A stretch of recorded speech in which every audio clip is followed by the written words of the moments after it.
Live from beautiful downtown Bastrop, it's time for the Stage Select, starring Julian, Titus, and Justin Ham.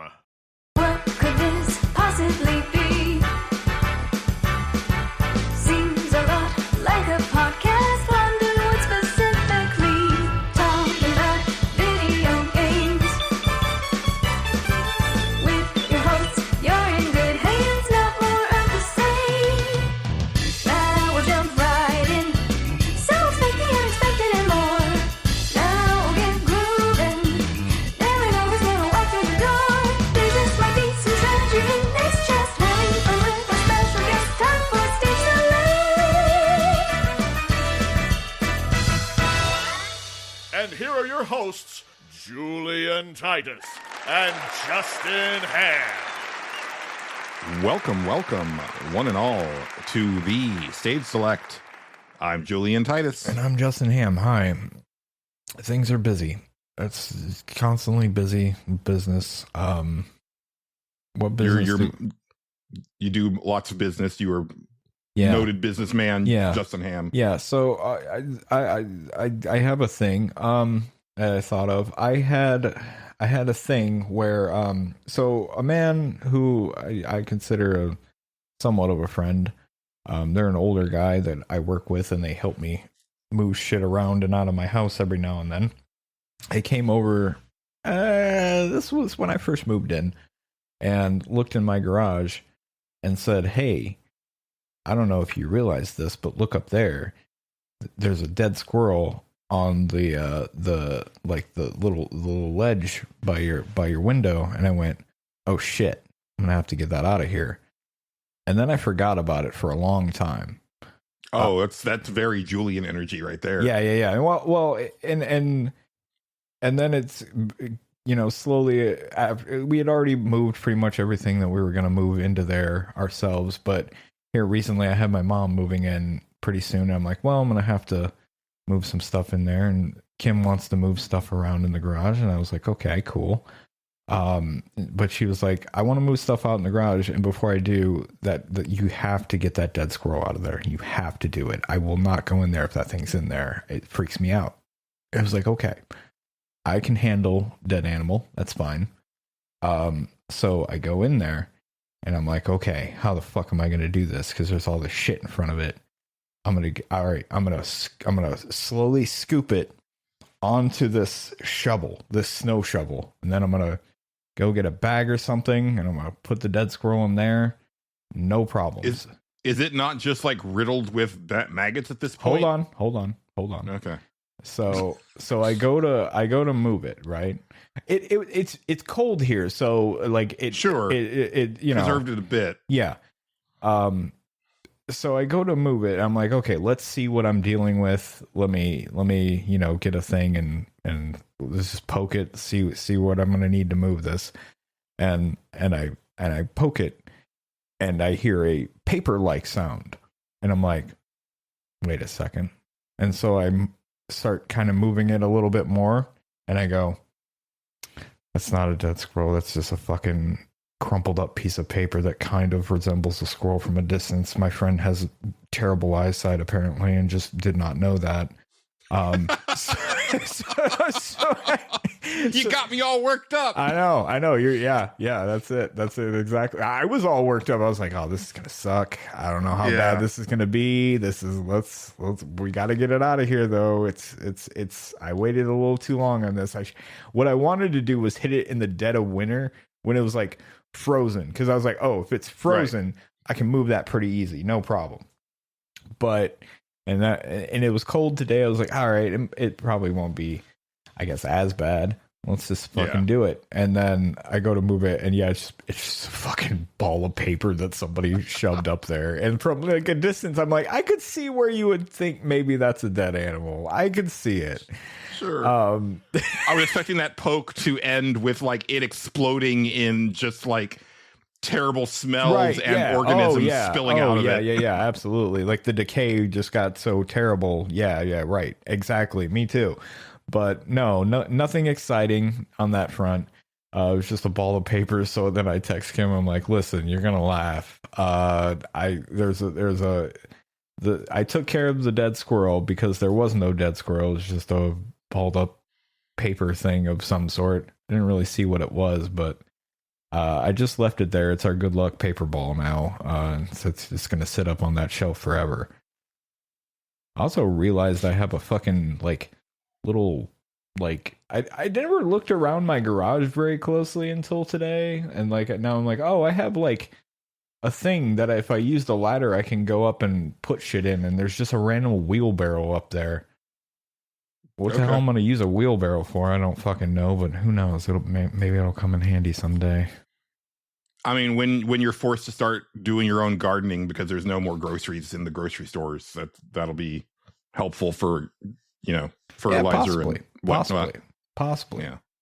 But yeah, I mean, my yard is apparently fucking ready for it because I swear to God, it's like, I don't know what they planted in my backyard, but I swear to God, it's not fucking grass. It's weird. Like, it's so easy to dig up. Like, the dog just fucking shreds that shit. I'm like, he shouldn't be able to do this so easily. I know he's a powerful man, but this he's not that powerful. This is it's wild, man. And it's like weird black dirt.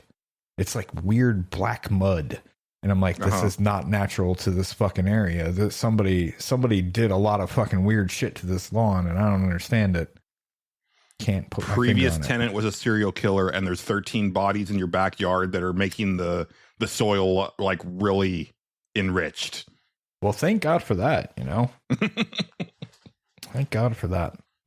I actually my boring theory is that at some point, because there's like this weird path that you can kind of see that goes to the corner of the yard where there is like actually this black dirt that I keep speaking of, and I keep thinking that at some point it wasn't grass, and like a long time ago somebody had this weird, because I seen it in some other yard around here where they like put all this like weird clover and shit in their yard instead of grass, and I was like, that seems like a lot to fucking maintain. I don't want to deal with that, but it does look nice. So from what I understand, clover can just kind of take over your yard. Yeah. And then once that happens, like, you kind of don't have to mow it anymore because it just kind of stays. Maybe that's what they were trying to do. Yeah. Just clover instead of grass in the backyard. To be fair, the backyard's not going to take me very long to mow, so there's that. That's pretty nice. Yeah. I watched a man do some weird shit to some trees out front today. Word? Yeah, my He's a dendrophiliac? What's that? He's a dendrophiliac? No, I don't think so. No, it was the city. The city. So you have to like deal with your own trees, unfortunately, Julian. But like the trees I have are like out in the fucking neutral zone where it's the city's problem apparently, and so they just like came by and put a bunch of weird juice next to the tree. I don't know what the fuck was going on. Some weird tree juice. Some weird tree juice. Yeah, I don't know. I don't know what kind of juice they're using for trees, but he was like stabbing the ground a bunch, and then juice was flowing out. It was the whole thing. Yeah, it was weird. Anyway, well, on that note, it is the first episode of April, and I thought to kind of, you never know what you're going to expect on the Stage Select, so I thought we would actually kick off the episode by thanking our lovely patrons, all of our lovely patrons, because it is the beginning of the month. Sure. Beginning with the executive producer tier, we have Philip PK Becker. We have Casey Curran. We have Exrian. We have Xavier Krager. We have Stephen Lobo. We have David Portnov. We have friend of the show, John Gholson. We have Bookie. We have Andrew Wilson. We have Matt Jorgensen. We have Dennis Robertson. We have Raymond Crum. We have Eric Peacock of Soundtracker. We have Big Baker. We have Game Johnson of Retrofits. We have 60X Self. We have Addy XD. We have Dr. Delicious. We have Bill Tucker of A Gamer Looks at 40. We have Blaine Faya. And we have the Let's Play Princess of Nerds Broadcast. Indeed. And at the associate producer tier, we have Weston of Big Nerd Gaming. We have Daftman. And at the key grip tier, we have Thierend. And at the free tier, we have Reese Duff. We have Joshua Moncrief. We have Aristocratical Chic. We have Lazy Bokes. We have Jake Smith. We have Flex Luther. Yes, thank you everybody for supporting the show. It means a lot. Just kind of wanted to shake things up a little bit. Sometimes people just like skip through it, but like to, make sure that everybody's being appreciated and thanked for their support. Also, a rare time to say, go check out the Patreon. We got good stuff coming out. Retailer Therapy episode 3 is going to be out very shortly as this episode goes up. We've got obviously the Suffer Select. The poll will close on April 3rd for the current episode, and then we'll be recording the new Cinemorons next week. So good stuff coming out. I cannot wait to talk to Justin about My Hero Academia, because not to like get too far ahead, but part of the reason that I did it. I mean, I've been wanting to talk to Justin about My Hero anyway. Like I wanted to get him to watch it, but also it lit the fire under me to finally like finish the anime, because the final season had aired recently, and so I did finally finish it. Nice. So it was kind of cool to like see the characters at the end and then go back and see them at the beginning. Oh yeah, absolutely. Yeah. Man, I've got literally one thing for this week as far as like games or movies go. I've got like a couple like anecdotes to throw in, but as far as like major talking points, like sure, I got one thing. Yeah. Well, I mean, your thing is cooler than my thing. I really only have one thing too. I did do something on the wrestling game, like I guess it's sort of worth talking about. Which is I beat the story mode in it once. You're supposed to apparently beat it like 4 times, which is kind of ridiculous, but here we are. They're really putting a premium on doing a lot of things over and over in that game, aren't they? Yeah, they kind of are. But so they did it last year too, where it's like you're gonna have to play through this mode a couple times, but it's fine because there's like different decisions you can make, and it's the same here, I guess too. This one you're supposed, I guess, to get like everything, you should play through it like 4 different times, because there's a male route, and so there's a male face route, a male heel route, there's a female heel route, and a female face route. I only played the female heel route, which was okay. So I actually really liked the one last year because I thought it was really fun. Like it was kind of like off the rails in like a really cool way, and like they started to make their own little pocket WWE sub universe of some sort, like with bringing back like the named characters from like 2K20 and shit like that, just like randomly come back. About that. Yeah, it's kind of wild. It's kind of dope how they did that. And so this one is like, okay, it's a character that you already played as, and I can't remember which game it was or anything like that, but they're called the archetype. And so you know, it's whoever you want it to be. I made like a special character just for it. It's because I was like, why not? And I played through the heel mode because I designed them to be a heel, so I wanted to do that. It's not as off the rails or entertaining as the last year's one. I really wanted it to be more off the rails, but it was just kind of like boring. And not even from so much a storytelling perspective. I mean, it wasn't super entertaining from that aspect, but it was like more just in the general setup of what they did this year, because you get to story beats, and instead of like, now you're going to have a match against this person because, you know, that's what the story would dictate. Instead, they just go, okay, you're just going to have a bunch of matches, and here's people that you can fight, and you have to get up to this many stars or whatever to proceed. So it's just like, you can select from one of 3 people a lot of the time, and it's just like, okay, this is... And it does it all the time. Like, it does it a lot. And it's just like, so the story like kind of gains momentum, and then you just like dead stop to do these like just kind of generic matches. Really, it's like it wasn't very good. I know that will never, like a story mode in one of those games will never be like the focus. And so as such, Yeah. there's not a reason for them to put a lot of the, like the bulk of the effort in there. Sure, yeah. But there's like 2 separate routes that I wish that they would go down for those story modes. Yeah. And we've talked about this in the past, like Yes, we way have. back, like Nerds Without For Pants sure, days. yeah. Like, because I remember when we were talking about 2K20, because that's like the last one that I bought. Yeah. Because there, the story mode, there was like a part where it's like, oh, you're on the indie scene. Because in that one, you actually made like a male and a female wrestler, and they were like kind of childhood friends. Yeah. And you could play like both of their perspectives. And there was like a part where they're like trying to drive to, I think they're driving away from a venue, and the car breaks down.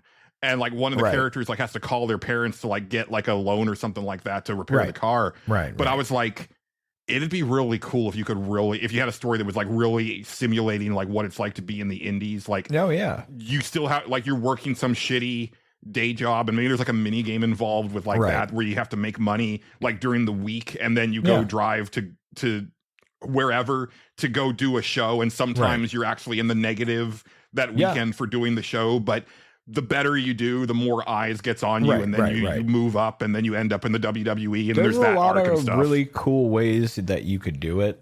Yeah. And, yeah, they don't really ever do that. Like I guess I don't know. I mean, obviously, it's like you said, they don't want to put the main bulk of their assets. Although I don't really know what they put the main bulk of their assets into anymore. Anyway, it's just kind of the same game most of the time.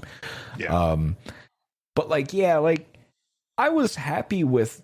I'm happy enough when they did something like last year's where I was just like, oh no, this is actually like kind of fun. It's kind of goofy.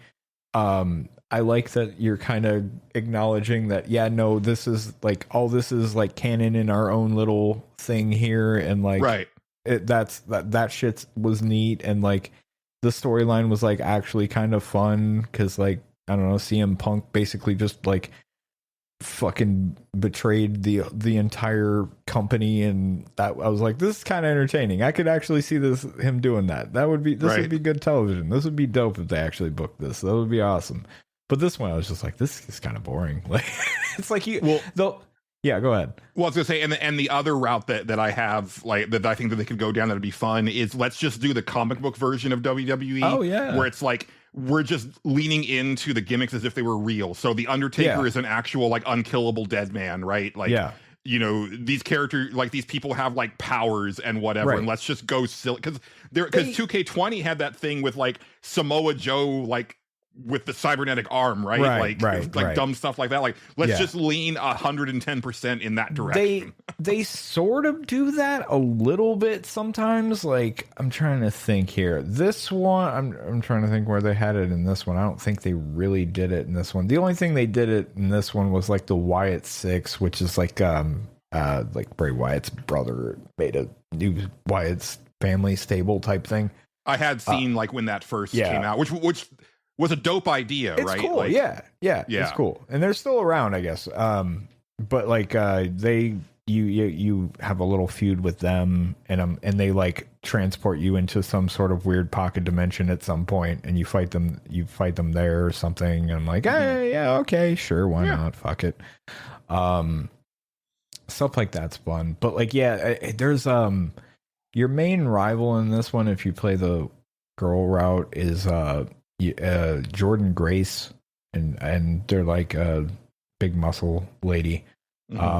And really it's just like, I guess you can unlock a giant version of her, like it's like huge, like giant woman, and like she like it's like her gear is like busted up because it's like almost like the Hulk, like they grew Nice, unexpectedly. And I'm like, okay, that's fun, but you don't fight her, like, which is kind of a boring thing. I would love if that happened. That would be really fun. Like Jordan Grace gets angry and now she's fucking huge, so I'd be like, oh shit, this is gonna be a thing. But it's not. But anyway, I played through that and it was fine. I did unlock a lot of the battle pass thing doing it. Well, a decent amount of it, for what it's worth. It does give you a lot of that, the RXP or whatever, to unlock shit in that. The only concern is it's like, okay, well, if I finish that mode and I don't care about anything else, what the hell are you going to do for the rest of them? Like, it's kind of a problem. Right. Like, yeah. Unless they're going to keep doing shit for the island or whatever, but I don't really care about that. So here we are. Anyway. Yeah, not as good as last year's. I have to say that. It was kind of a little lame, kind of a little disappointed in it. Yeah. But I don't know. It's a mode you can play. It's fine. But yeah. The end. That's all I got for wrestling video games. Yeah. I haven't really gotten to do much. What little I got to play was just Crimson Desert. Okay. I'm not nearly as into it as I would like to be. Mhm. Like, I'm only about 9 hours in, because I haven't really gotten to play it the way I wanted to. But I've had like a couple like nice lengthy sessions now, and I'm fairly confident in saying that I'm kind of in love with this game. And it continues to fascinate me. I want to start on, usually I'll talk about like the stuff I don't like first, and then I'll get into the more positive stuff. Yeah. People are dunking on this game so heavily that I kind of want to start the opposite way. Okay. Sure. And man, I really want to see what you think about this game, because as I was playing it, I was like, I think this is what Skyrim does to Justin. That's when I was watching it, the main thing that kept coming to mind every time was like, this is a video game that reminds me of modded Skyrim. Like, yeah, a lot. Like, there's almost too much stuff going on sometimes, and I'm like, that's very modded Skyrim. Like, it feels like that. Like, it's a very kitchen sink approach there. Yeah. You know, and there's definitely a very like I totally get the argument that they probably could have stopped part way as far as like this the stuff that they implemented and stuff like that. There's an argument to be made there for sure. I think a lot of it comes down to expectations, because at a certain point, like, the expectations for Crimson Desert like hit kind of astronomical levels, and I had always been kind of looking at this game as like we'll see. Like, yeah, basically, yeah. You know, this game, like, the graphics are amazing. There's no doubt about that. But every time that I see it, like, more of it, it seems like there's no way, like, there's too much in here. Like, I don't know if this is going to be cohesive. I can't say for sure if it is cohesive yet, right? But I really think that it's a game that you have to kind of meet it on its own, like, merits. Sure. And I personally feel, and you know, obviously I don't know what it was in the mind of the developers or anything like that, but to me it feels like a game that is more about your personal stories and not necessarily the actual written story. Okay. And so I kind of wanted to tell like a couple stories. One of which is like just like an example of like how awesome this game is, and another one is a more frustrating look at the game, but that ultimately ended up in me like coming back around on it after being like very pissed off. So I this is like main story progress, but the way that it unfolded, like it felt very organic, which that's another thing I've really been liking about the game, is that I'm just kind of like The Witcher 3. I'm just kind of like rolling up on situations, and and also Ghost of Yotei. It reminds me a lot of Ghost of Yotei, actually. Okay. All right. Both in terms of like the combat, as far as kind of how loose the targeting system is and stuff like that, and how, like, how many enemies will surround you, but also I'm playing it like Ghost of Yotei, where it's like I'm just gonna kind of let this game take me where it will. Like, I'm gonna walk along here. I have an objective highlighted, so I'm going towards that, but let's see what happens along the way. Right. And so I was walking through the first main town, and there was like some guy talking smack about the Greymanes, which is like the war band that you're a part of that gets scattered at the very beginning of the game.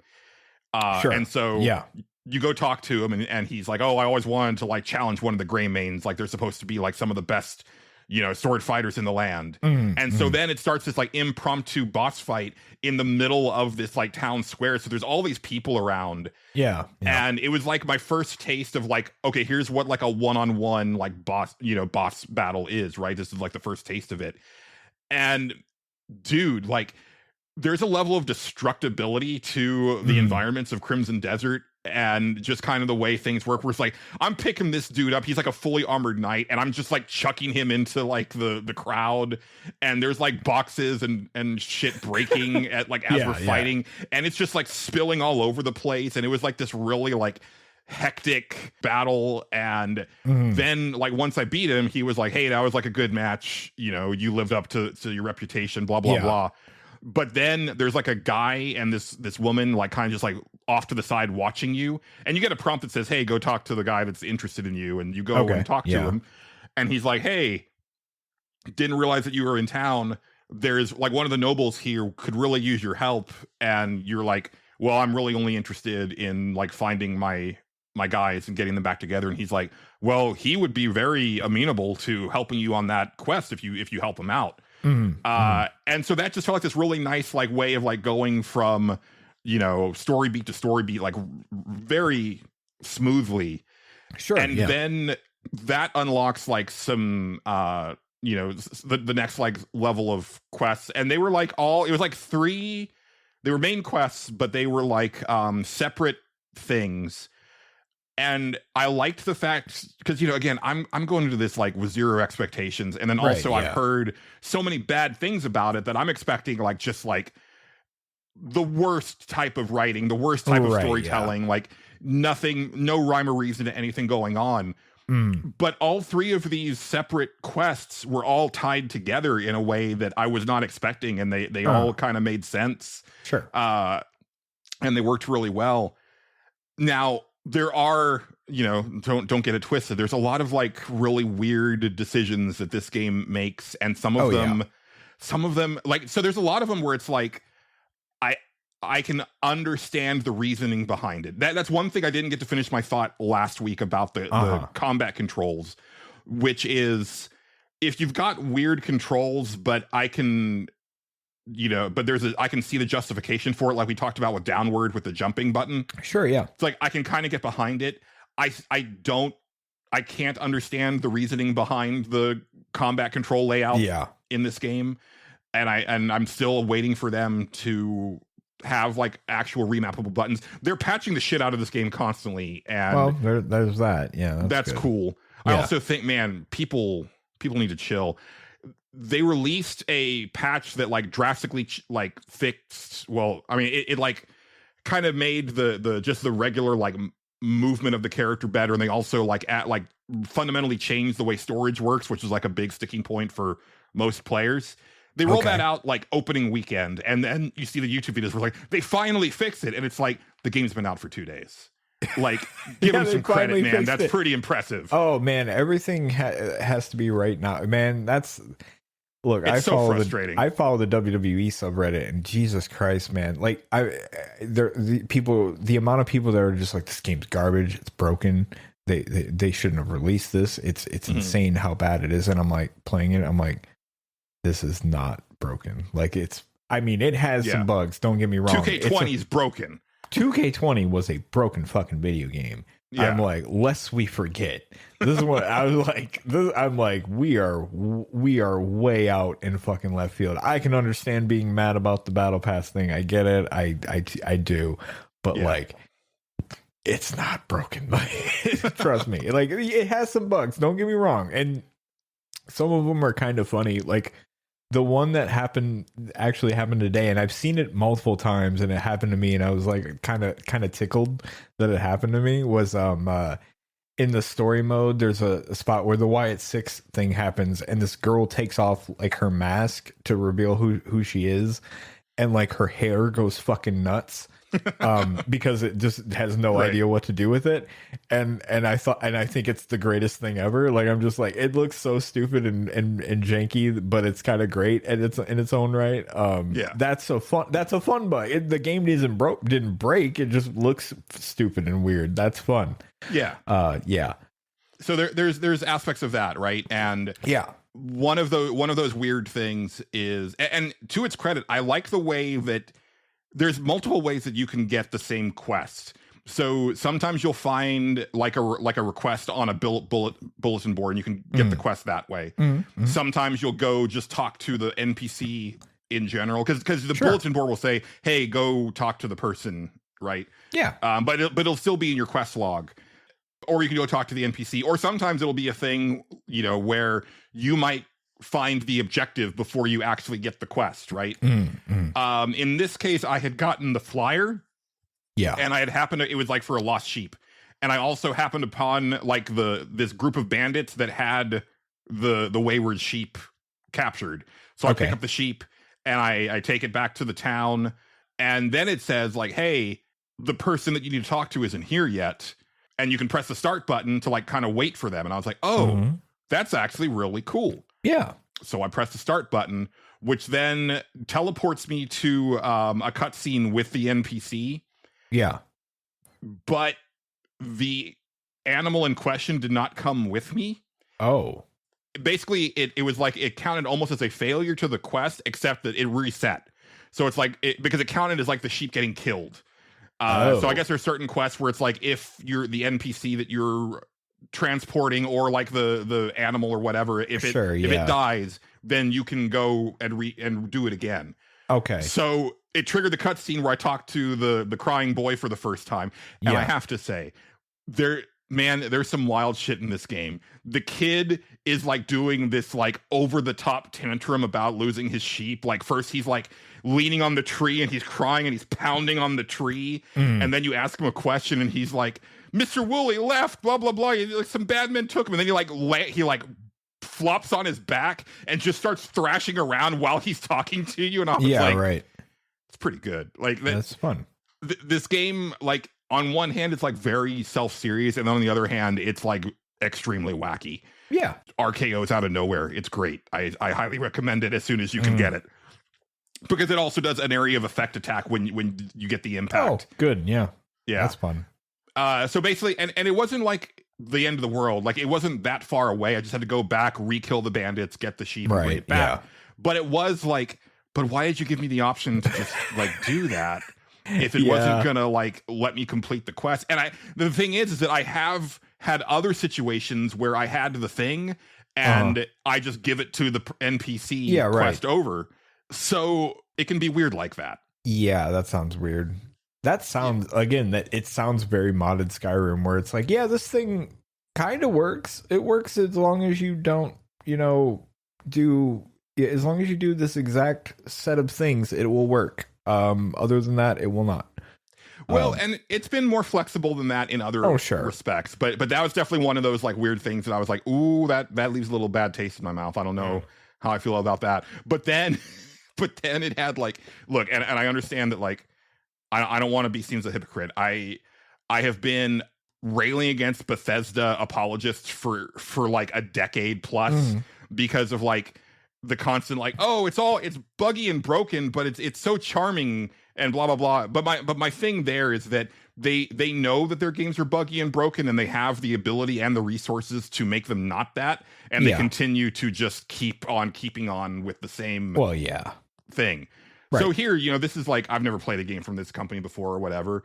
But right after that quest ended, it cut to my character just leaning against the side of this building. But then someone came out of the door and pushed by me and just pushed my character in his lean pose, like about like 5 feet away from the wall out. And he just like stood there leaning on air. And I was like, it's all right. I kind of like, that's the kind of bugs you kind of want to see. Yeah, those are fun. So that's like one story where, a couple things, right? Like I really liked the way that one story part did. A little frustrating with having to redo that quest. Oh yeah, sure, yeah. So later on, at a certain point, I was like, I need to move the story forward because I know that there's like a camp involved, and I want to make sure that I get that unlocked. So I did that. I guess I'll say real quick about the story because people are like really thrashing the story. As far as I can tell so far, there's 2 stories going on. There is like the main like save the world type of story that involves like these interdimensional wizards and this like technology and the sky palaces and stuff like that. Yeah, some of that looked very almost Zelda Breath of the Wild ish. Very much that. Yeah. I will say that I haven't seen a lot of that so far, but what I have seen of it, that does give me cause for concern simply because of Cliff as a character, Mhm. because he's just like, because in the world it doesn't seem like this technology is actually around. It's like it should be this like revelatory thing, and he should have questions, and he just Right. kind of takes it in stride, doesn't ask anything. When he's told that now he has this like gliding wing thing, they just say jump from here, and he's just like, okay, like he Right. doesn't really like question it or whatever. Yeah. So that's, that's creeping into like Expedition 33 territory for me, where it's like, why aren't you more curious about what's going on? This is bizarre. Like no one should act like this. Right. The caveat for that is that there's something about this game that makes me feel less about Cliff as like a character that exists in this world, and more of me. It's more of a meta thing to me. And Sure. part of that is that whenever you like load a save, it first loads like this. It's just like him meditating with like his like weird technology bracelet, like kind of like rotating around his wrist. Mhm. And then he gets up and he starts. And when that loads in, dude, I swear that they stole a little bit of the theme from The Matrix. Okay. which seems apt.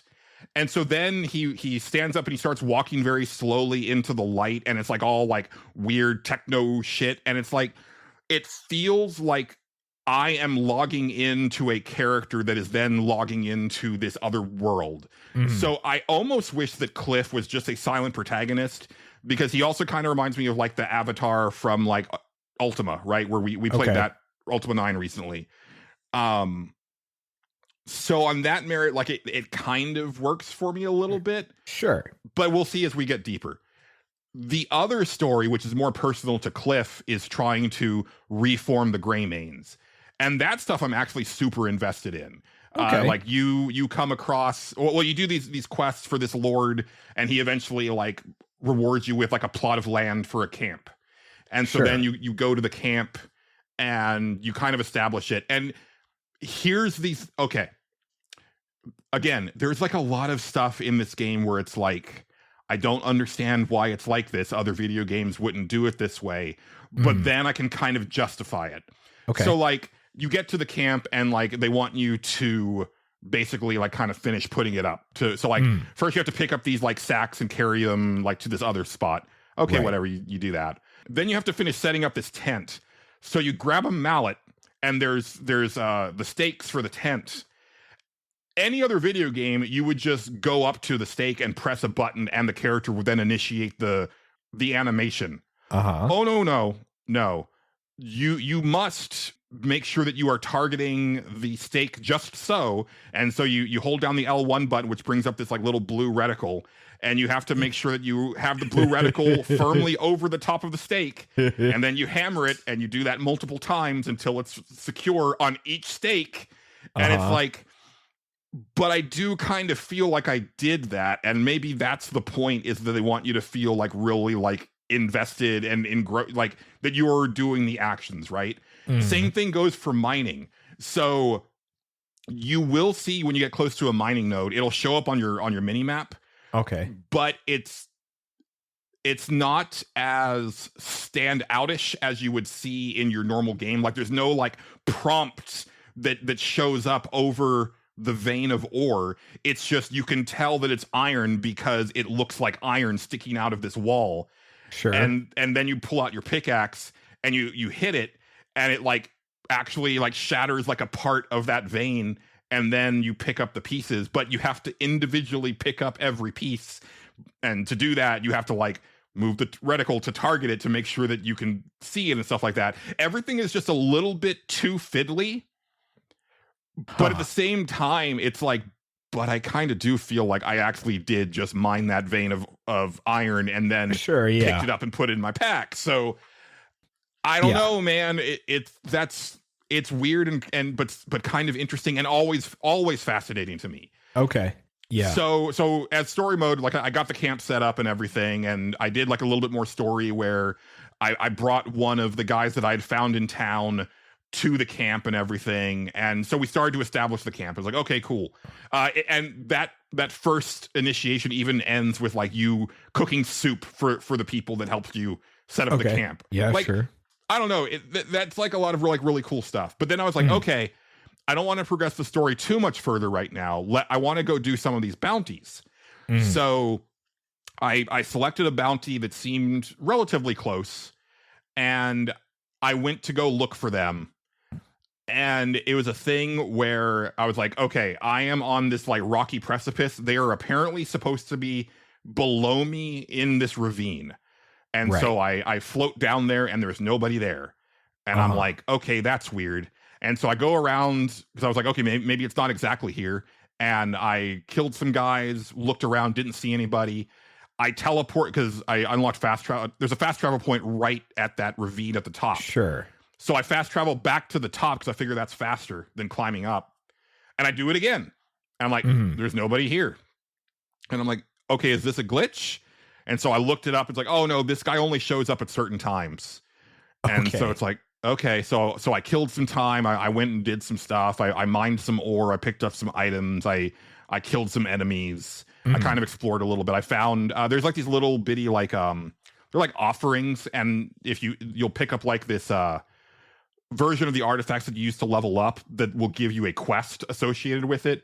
And once you fulfill the quest, it turns into a regular level up artifact. Sure. So I found one of those. I was like, okay, cool. And then finally, like it was like the time for that guy to show up, and I saw him, and I'd seen that it was like, okay, you need to like kill the other guys around him, and then, but you're supposed to bring him in. It says you can bring him in dead or alive, but you'll get half of the reward if you bring him in dead. So I killed his other flunkies, and then I was like, I don't know how to like not kill this guy, and I was like, do I have to hit him with punches? And so I hit him with punches, and that killed him. And then I was like, huh. And I couldn't pick up the body, and I was like, that's weird, and that was oddly frustrating. And I tried it a few times, it didn't work, and I was like, well, shit. Let me try this other bounty that's nearby. So I pick another bounty. Keep in mind, I've been playing for about an hour at this point just to do this first bounty, which ended in like a goose egg. Because I think that is actually broken right now. So like I can't even just like turn in the body for the reward, and it's just, but it still shows up in my quest log as an open bounty, which that's frustrating. Yeah. So I set my sights on this other one that's not that far away.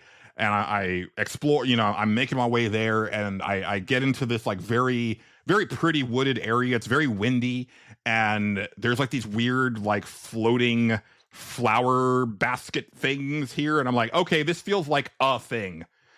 Right. And I'm like looking, and I'm kind of getting close to this guy.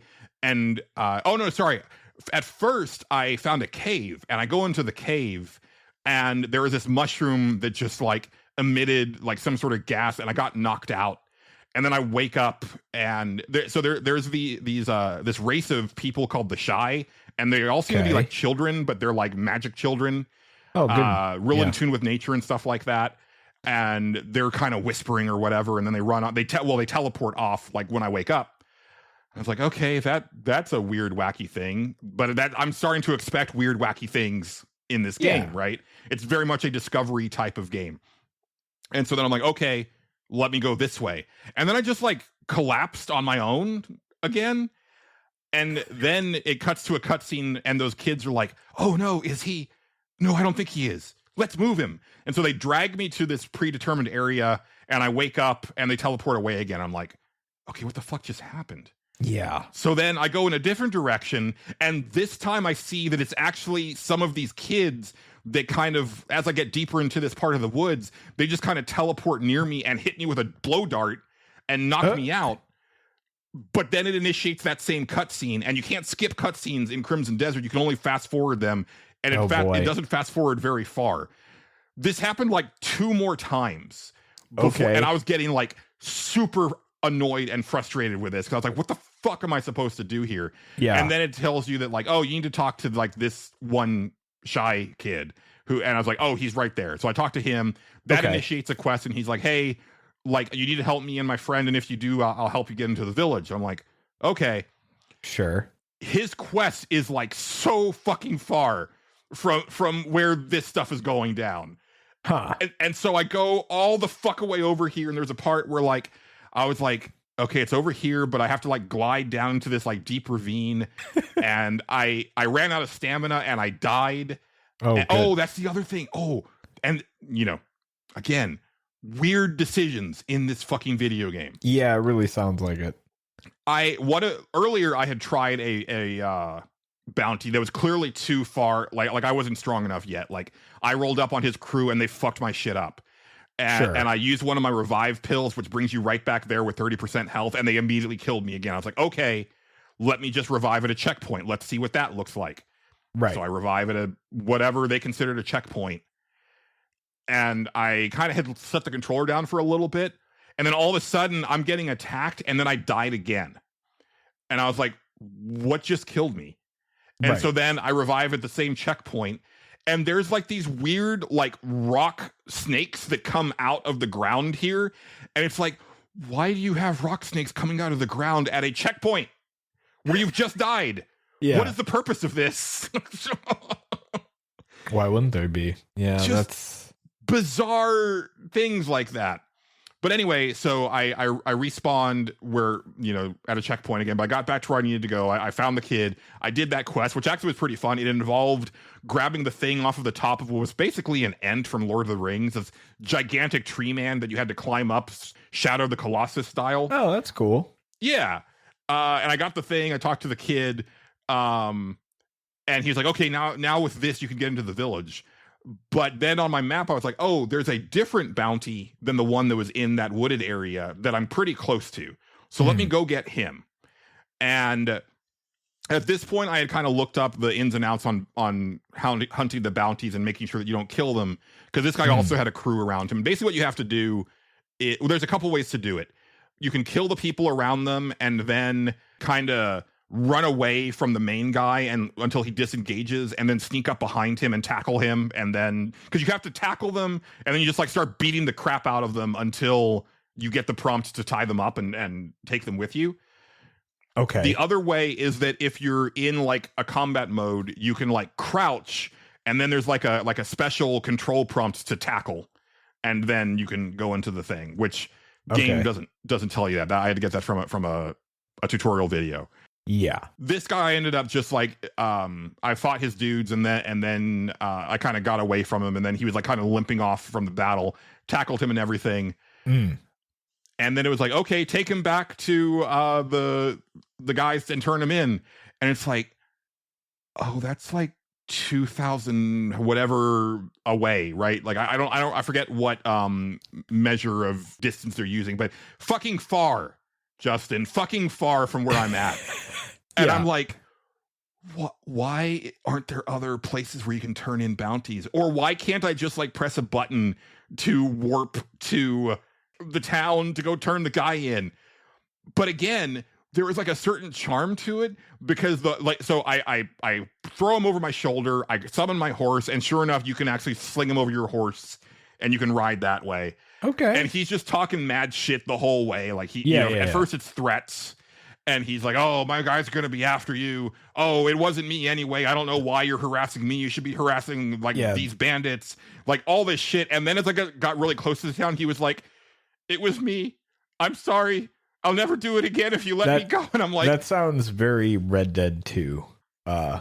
There was a lot of moments like that where you just have guys on the back of your horse and shit like that would go down, kind of, at least in my memory. That's how I remember Red Dead 2. So yeah, and from what I've heard, it because I haven't played much of Red Dead 2, but it does sound like there's a lot of inspiration of Red Dead 2 baked into this game. And so there was like a certain charm to that where I was like, okay, again, like I kind of feel like this game really wants you to immerse yourself in it. And that was the other thing I wanted to get at, is that it kind of feels like a cozy game wrapped inside of an action adventure game, because there are so many things like, you know, the fishing and the cooking and like all of the resource gathering and stuff like that. But also just kind of the way that like the NPCs interact with you and each other and stuff like that. And so like one of the big complaints that I've heard about the game is that the only way that you can heal is with food. And Yeah. You go to a cooking, so you want to get ingredients, right? You go to a cooking pot, and then you can like cook stuff, Right. and then you equip that into your like heal slot to use for healing. And it's not like it's like an animation that you get stuck into. You can heal whenever, as long as you have like something on hand. And I literally heard somebody on Nextliner today talking about like, oh, it's so terrible because like what'll happen is that you'll get to a boss and you'll like burn through all of your healing stuff, and then you'll die, and then you have to go and farm all of this stuff and cook and blah blah blah and do it again. And I'm like, that has not been my experience. Like, I have not died on a boss yet. No, sorry, I died on one boss today, but that was more of like me not paying attention when I should have dodged at a certain time, Right. versus anything like he just hit me in with like a really powerful attack that I should have avoided. But it's like knowing that you need food to heal. As soon as I heard that, I was like, okay, so every time that I'm in a town or I'm at a vendor, I look and see what food products they have as far as either ingredients or completed meals, and I buy what I can, and then I go to a cook pot and I cook up what I can. And there's something kind of cool about that. It feels like kind of setting out on an adventure where it's like, all right, I'm going out this way, I'm in town right now, let me make sure that I have the provisions to make this expedition, right? So let me make sure that I've cooked up some good food. Let me also make sure that I've got some extra ingredients in case that I find a bonfire out in the wild and I want to cook up some more stuff to replenish what I've got. Sure. There's also like wandering merchants and stuff like that, or you'll just find like food out in the wild. Yeah. I don't know. There's something very special and endearing about that to me. And yeah, like I haven't even engaged with like the fishing yet or stuff like that, but it does feel, because I know later on with like the camp, and I'm kind of excited to get to this part, is like you get to like build your camp. Like, you get to like build structures, and you get to like furnish it, and you get to like plant shit in a garden if you want, and you know, the provisions that you have for the camp affects the people that live at the camp, and then eventually you can kind of send them out on missions and stuff like that. Like, I'm all in on making this camp kind of cool, and I'm usually not into that stuff.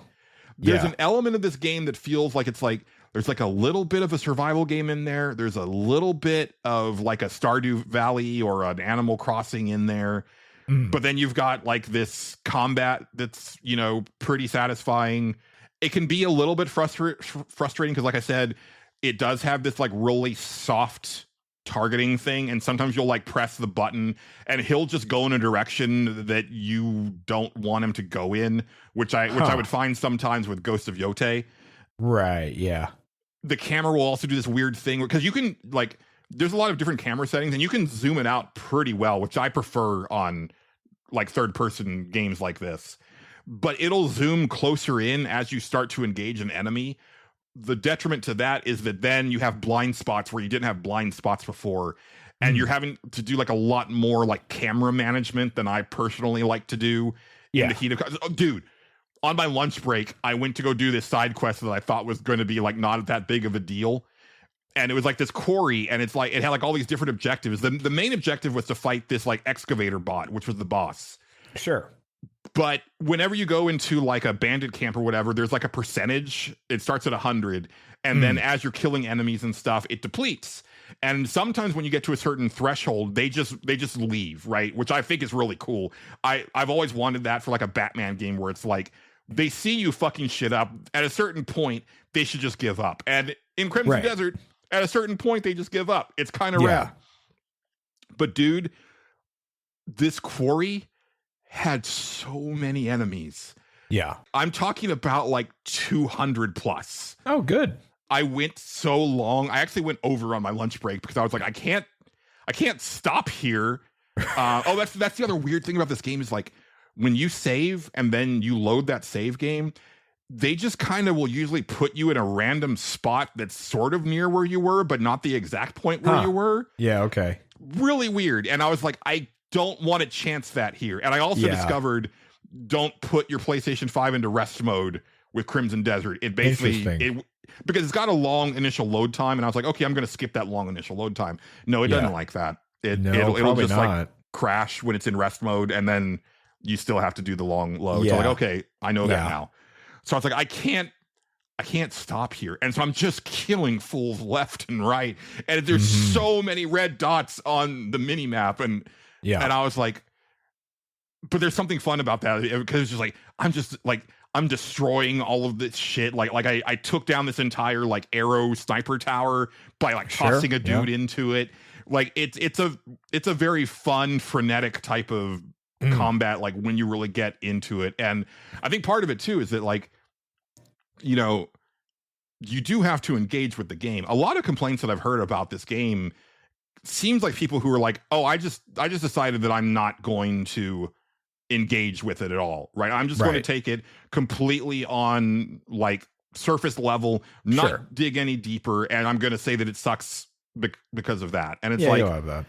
I understand if you don't want to engage with it, like that's a valid criticism. Like if you think it's too fiddly, whatever. But if you just refuse to and then criticize it for not being this or that, and it's like, no, you just didn't. Like I don't want to be the person to be like you played it wrong, but it's like, but you didn't even really like you investigate like the systems or whatever like that. Granted, there are some another thing, right?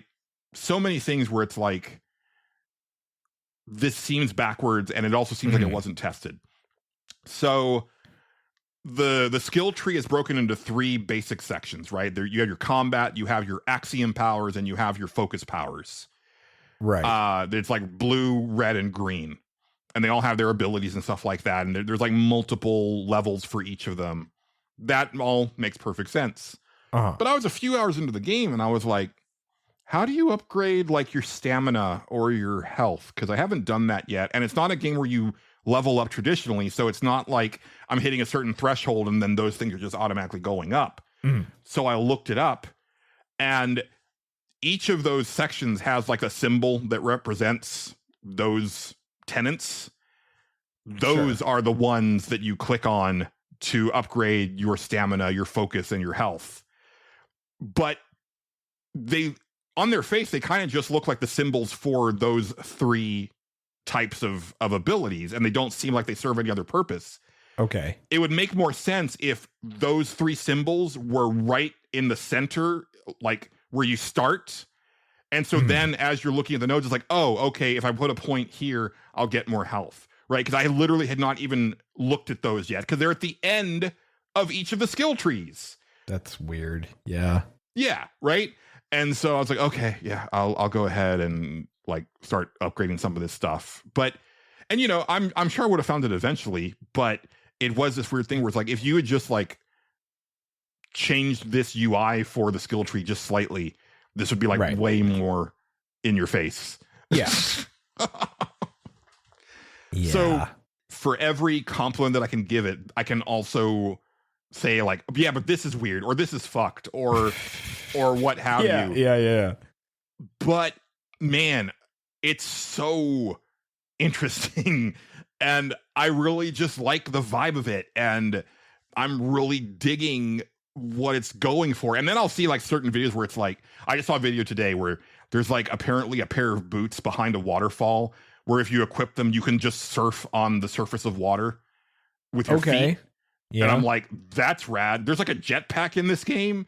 There's like so much like weird eclectic shit. It feels so much. It just sounds like fucking modded Skyrim. It's like, it's and wild. That is a valid criticism that I can definitely get behind, which is that it definitely feels like a game where they just never said no to any idea. Yeah, they just threw it all in there. Yeah. Yeah.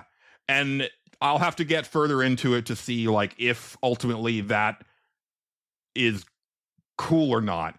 Right now I'm leaning towards yes. I fully reserve the right to be like, I got like 30 hours in and it just started to like fall apart, or like it became too much. Well, I don't know yet, but like, you know, riding your horse levels up your horse. I unlocked horse drifting, Justin. You can drift on your fucking horse. Yeah. Yes. Tokyo horse drift. Yeah, why not? Tokyo horse drift. Yeah. Yeah, there's some fun ass stuff in here, and I'm really into it. I just, like I said, I just haven't been able to give it the amount of time that I want to, because I've been very, very tired. It happens. Yeah. I know the feeling.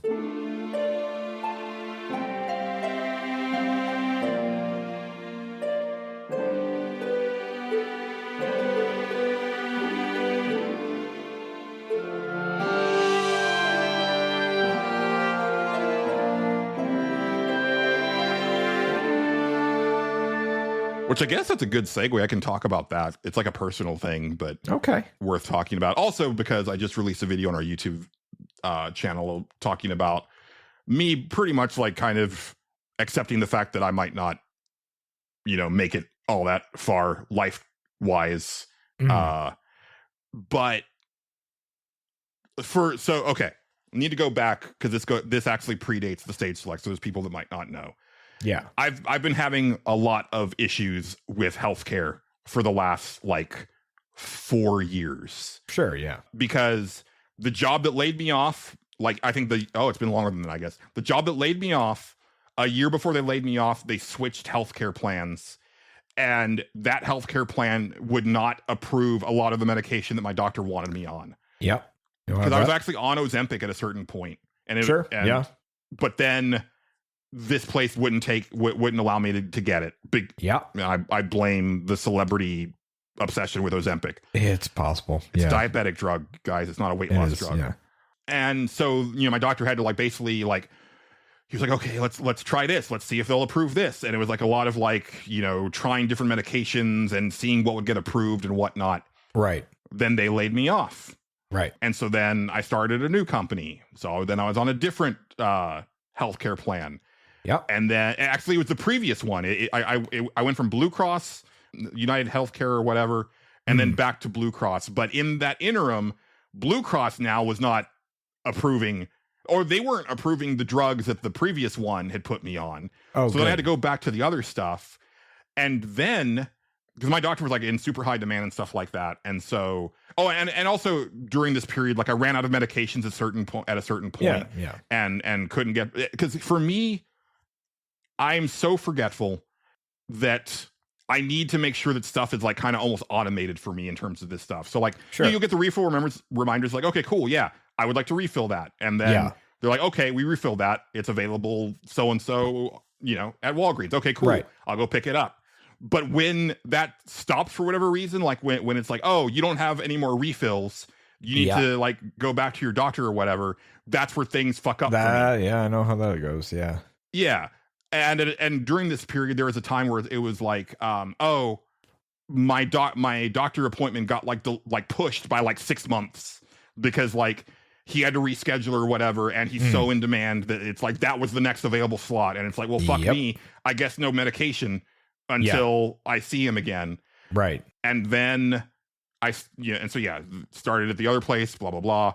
Yeah. But then it got to a point where it was oh, I haven't seen my doctor in a year.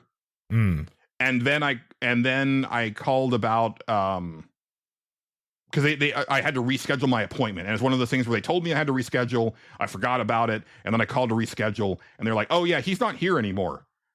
Oh, good. And I'm like, "Okay." And so I had to schedule, and keep in mind this was this wasn't even lab work appointment because at this point it's already been a year since my last lab and physical. Yeah. This was just an appointment to meet the new doctor. Good. Yeah. Which was 6 months out from when I made this call.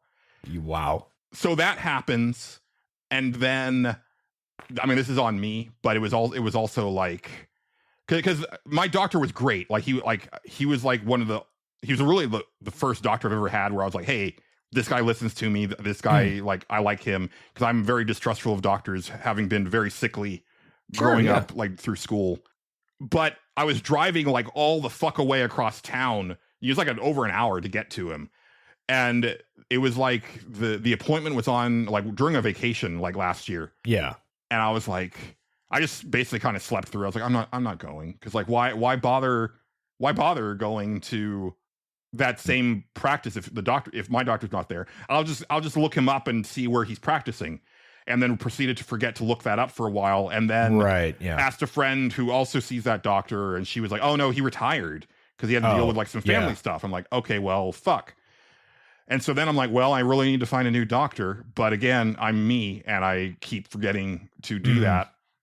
Keep in mind, and during this time, I did have medication, but eventually it started to slowly dwindle out, and then the refills stopped. I tried to get them refilled, and they're like, "Oh no, because you don't have doctor authorization, we can't refill these." And I'm like, okay, well, right. I go, okay. And I've just been off medications for, a few months now and haven't been feeling all that great. And I'm like, I'm probably like, that's part of the reason that I've been thinking the way I've been thinking is like, I've probably got like some sort of cancer in me right now. It's been, it's been a while. And like, I think that my recent fatigue is not normal. I mean, clearly not normal. Like I spent, was it last weekend? Last weekend, I think pretty much entirely in bed. I just kept sleeping. Like I didn't really do shit like I barely even edited the show.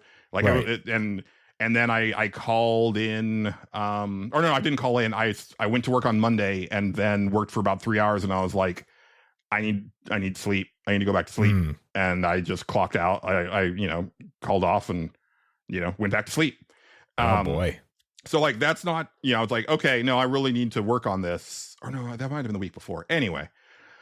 So I was like, okay, I really need to do something about this. So I log into my Blue Cross account to look for a new doctor in network and whatever. And I'm like, well, I guess I can look for someone that's closer to me so that I don't have to like take off like half of the day. The way to go. Yeah. Yeah. To go see the doctor or whatever. And so I write down some names and whatnot. I'm looking at like, are they accepting new patients? How close are they? Yeah. How much experience do they have? I was like, I don't want too much experience because I don't want someone who like has been a doctor my entire lifetime because I don't. Yeah. Then they'll just end up retiring on you again. And you're back to square one. Yeah. No, I get it. But then I saw somewhere it's like, oh, they graduated 2 years ago. I don't know that I necessarily want that either. And so I write down some names and then forget to call for a few days. And then I'm finally like, okay, let's call these numbers. First phone number goes to a personal voicemail box that is full. Okay. I'm like, that's promising. Right. I'm like, that doesn't engender confidence. Yeah. Second one, they're no longer practicing at that place. Okay. Third one, just busy signal. And I'm like, if you don't have like an answering service, that also doesn't engender confidence.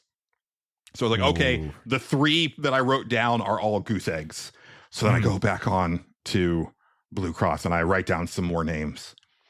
And then I start making calls. The first one, it was a double whammy. Oh, okay. They were no longer there. And also that practice is for 50 and up. And I'm like, okay. Second number I call, also for senior care. Okay. And I'm like, why are these showing up in my search? Third one, I think, was also a busy signal or something like that. So I had to go back again and I do a slightly different type of search. And I come up with a couple of other numbers. And then I finally got a doctor that was like taking new patients and everything. And fortunately, like, cause I'm like, okay, so this appointment is going to be like in the middle of summer. Right. And it's like, oh no, it's like, it's actually on April 8th. And I'm like, oh, thank fuck. So hopefully I can at least like so I am going to get like a physical that day.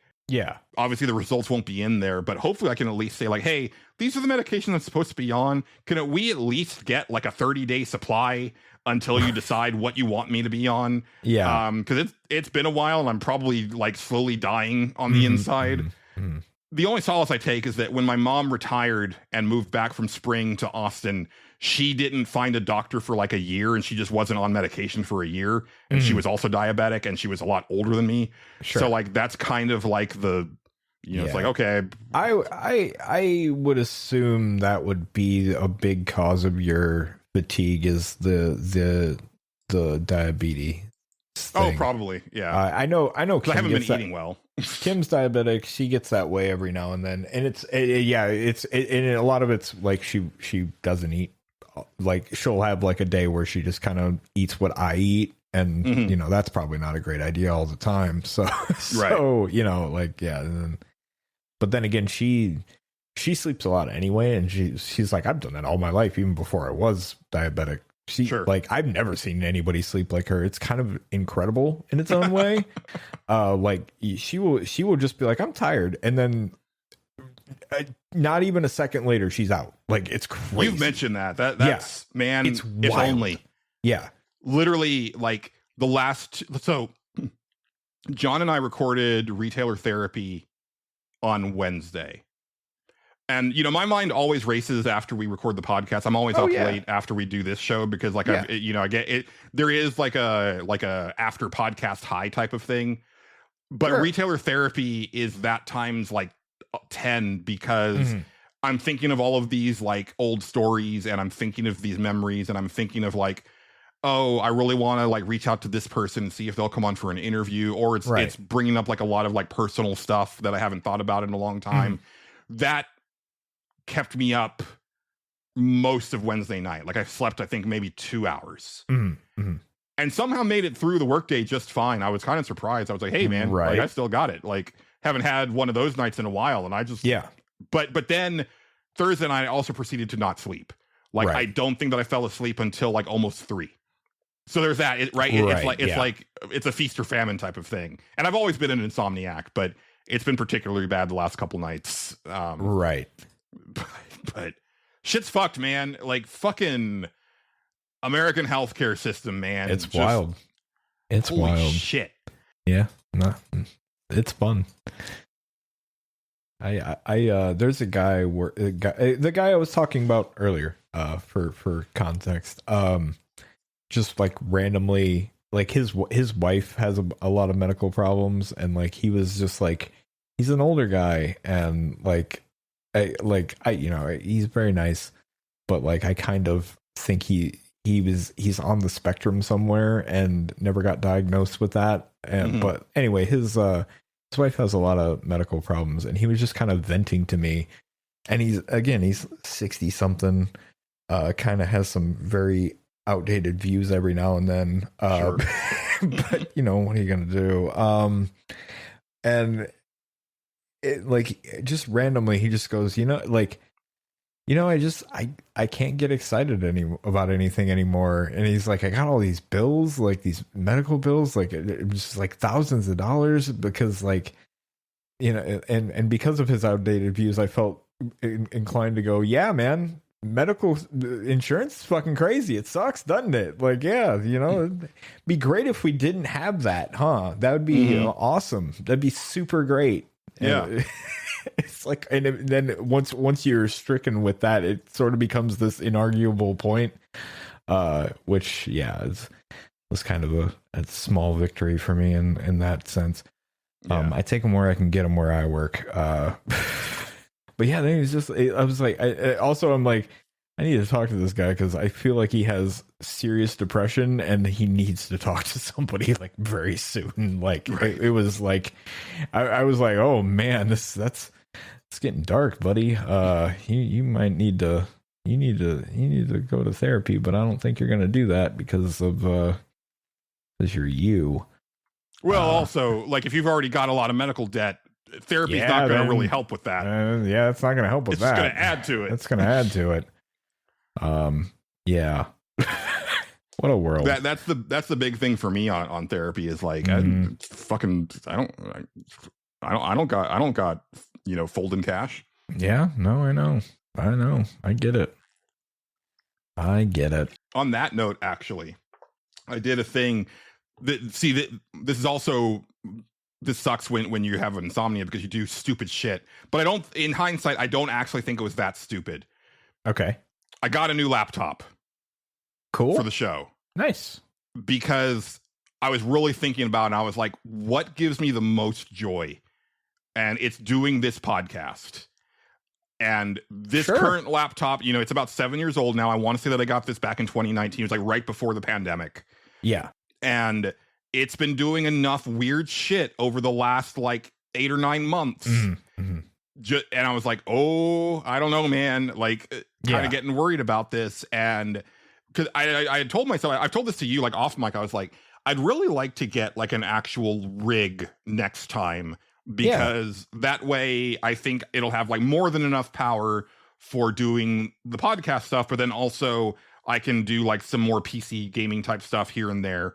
But then shit went crazy with computers. Thank you, AI. Yeah, I told you, like, when you told me, I was like, this is not a good time to try to look into that. But Right. yeah. And then I was like, the issues with this current laptop are not so prevalent that I'm like, oh, it's an imminent threat. But Right. I'm like, if it makes it like another year, what does that look like? Right. With the way that shit is going right now. And actually, it's funny because I ordered it Wednesday night. And then today, as we're recording this, Sony announced that they're raising prices on the PlayStation 5 yet again. Oh, fun. And the PS5 Pro is going to be $950. Wow, I didn't hear that, but that's and base PS5 is $650. Yeah, which is like almost as much as the Pro was when that launched. Good God, yeah, it's like, holy shit! Like, this is just going to get worse. Yep. And I was like, I should probably do something that, well, I mean, I thought this before this, but I was like, I should probably do something about this sooner rather than waiting until like I absolutely need it and everything is like twice the price that it was. Right. And so I was looking around and I started looking on Amazon, and let me just say, that seems to be like a bad place to buy computer anything these days. Every single listing seemed like it was coming from the type of scammy electronics store you would find like in New York City or something like that, where it's like, hey, this one comes with like a lifetime key for Microsoft Office. And I'm like, I think that's probably an illegal key. And like, just even like the images, right? It's like, this one comes with like this weird like Ethernet dongle that I feel probably steals your data if you plug it into your laptop. I saw like reviews where it was like, oh, this laptop was clearly like opened and had like software preloaded onto it. And I'm like, all right, I don't think I want to get anything from Amazon for this. So I went over to Best Buy. Don't blame you there. Yeah. And at first I was like kind of trying to research like, you know, what's a good laptop for video editing? Because if it can handle video editing, then I've got more than I need for podcast editing. And I have been doing some video stuff as well. Right. Couldn't really find what I was looking for. The stuff in that strata was like over $2,000. And I was like, yeah, I can't do that. So then it kind of came down to, all right, I'm going to look for another gaming laptop because that has served me very well for the last 7 years. Like, it had a pretty good amount of power for doing what I needed it to do up until like I started to run into like a RAM issue, and then I just upgraded the RAM and it's been fine since then. But my thing was like, I can't go backwards on RAM. I need 32 gigs minimum because that's what I've got on this one right now.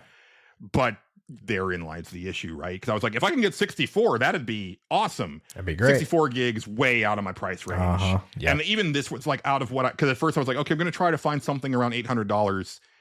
That very quickly creeped up until it was no longer that. But I ended up with like a Lenovo Legion 5. Okay. Seems pretty beefy. I just got it today. I basically just set it up. And now I need to like, you know. Yeah, those are usually on a good list of laptops if you look into stuff like that. So yeah, that's what I had kind of seen, and then now I just need to like pull like a lot of the like Windows 11 bloat out of it and get Copilot the fuck out of there and stuff like that, and then start I already got the important like podcast related stuff onto a USB drive to load onto there. So like all of the episodes, all of the drops, all of the artwork, you know, all that stuff. But I have to then go in. It's like, okay, here's the programs that I need to re-download, blah, blah, blah, all that stuff. So maybe it'll be set up by next episode. It might be the episode after that, but looking forward to that. I'm also looking forward to like kind of kicking the tires with some games and see like what it can do. I already own Elden Ring for Steam, so I might like download that and see like, you know, what it can do. Because it's got a 5060. That's pretty good. That's what I thought that was one of the pretty good ones. It's hard. Yeah, it's in the 50 range. I mean, that'll play some shit for sure. It's a laptop 5060, which means it's, you know, not as good as, you know, like a big time one, but that's still good. Like you can definitely play some shit. Just be careful. The thing about laptops is be careful about the heat, because they get real fucking hot if you go real hard on gaming. Yeah. And I have my laptop on a stand that has like vents on the bottom. Yeah. So it's got really good airflow. on Yeah, it. you should be good. Just keep an eye on that, and don't. Despite it being a laptop, I would suggest maybe don't play it on your lap because Oh no. yeah. Even the laptop that I have in the living room, like I have that on a lap desk. Oh because yeah, of that yeah. and so eventually this current laptop will go into the living room for the stuff that I do there, as far as like chatting with people, playing 14 with my friend and stuff like that. But, Right. So yeah, like on one hand, I was like, yeah, that was like because you and I had talked, and I was like, yeah, I felt like depression buying something, and I was looking into getting a Rodecaster, and I was like, oh, that's too much.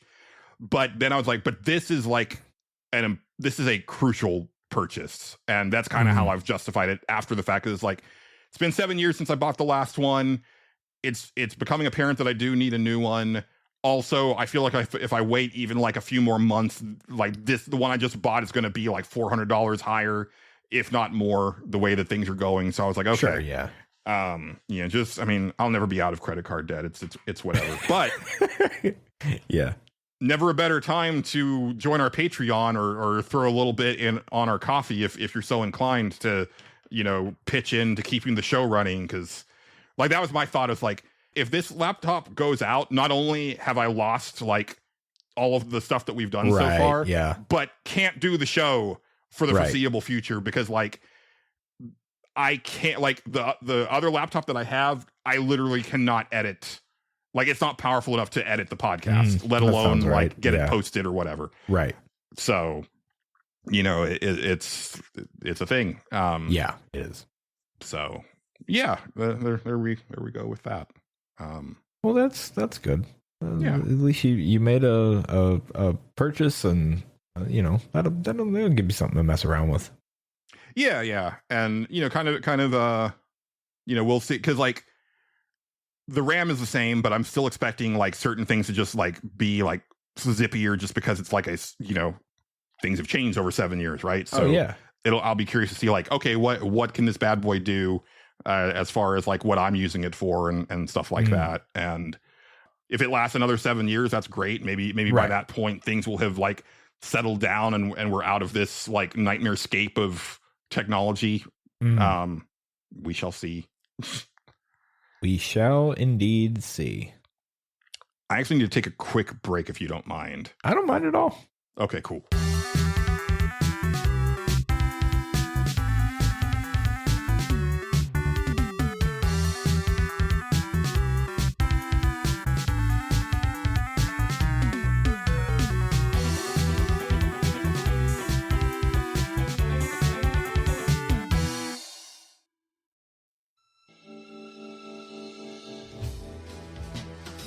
I made my way through the back hallways of the Stage Select auditorium. I was looking for the Phantom. No, the ex-Phantom. Word on the street is he liked to skulk about in the back when he wasn't up in the rafters mending the curtains. Since we were on a commercial break, I knew I'd find him. Find him, and give him what for. Oh, you're Richard Harden, private detective. It's nice to finally meet you. I'm Lloyd Andrews, the former Phantom of the Stage Select. Nice to meet you too, Lloyd. Listen, I wanted to apologize for my actions before. There was a big miscommunication, but I also could have been better about reaching out again instead of immediately trying to sabotage the show. Definitely could have been better. Well, yes. I was just about to say that. It's good you're taking responsibility for your actions, making amends. What was with this guy? I came here to give him the business, but I didn't expect him to be so nice. Are you okay? Nice and apologetic. Hello? This was my nemesis. It almost ruined my career. I really do feel bad about everything. Definitely bad. And you were so close to catching me. I was really worried that things would end badly for me. You're a great detective. Definitely. Definitely great. Yeah, you're right. I am. Well, I have to get back up to the rafters and get the curtain ready for the next segment. It was nice to meet you, Mr. Harden. I owe you a drink after the show. Yeah, sure. Nice to meet you too, Lloyd. I watched as Andrew slinkered off to go back to his perch. He almost had me fooled. But there's such a thing as being too nice. And Lloyd Andrews was way too nice. What are you hiding, Andrews? I swore to myself that I'd find out. He couldn't hide from Richard Harden, private detective.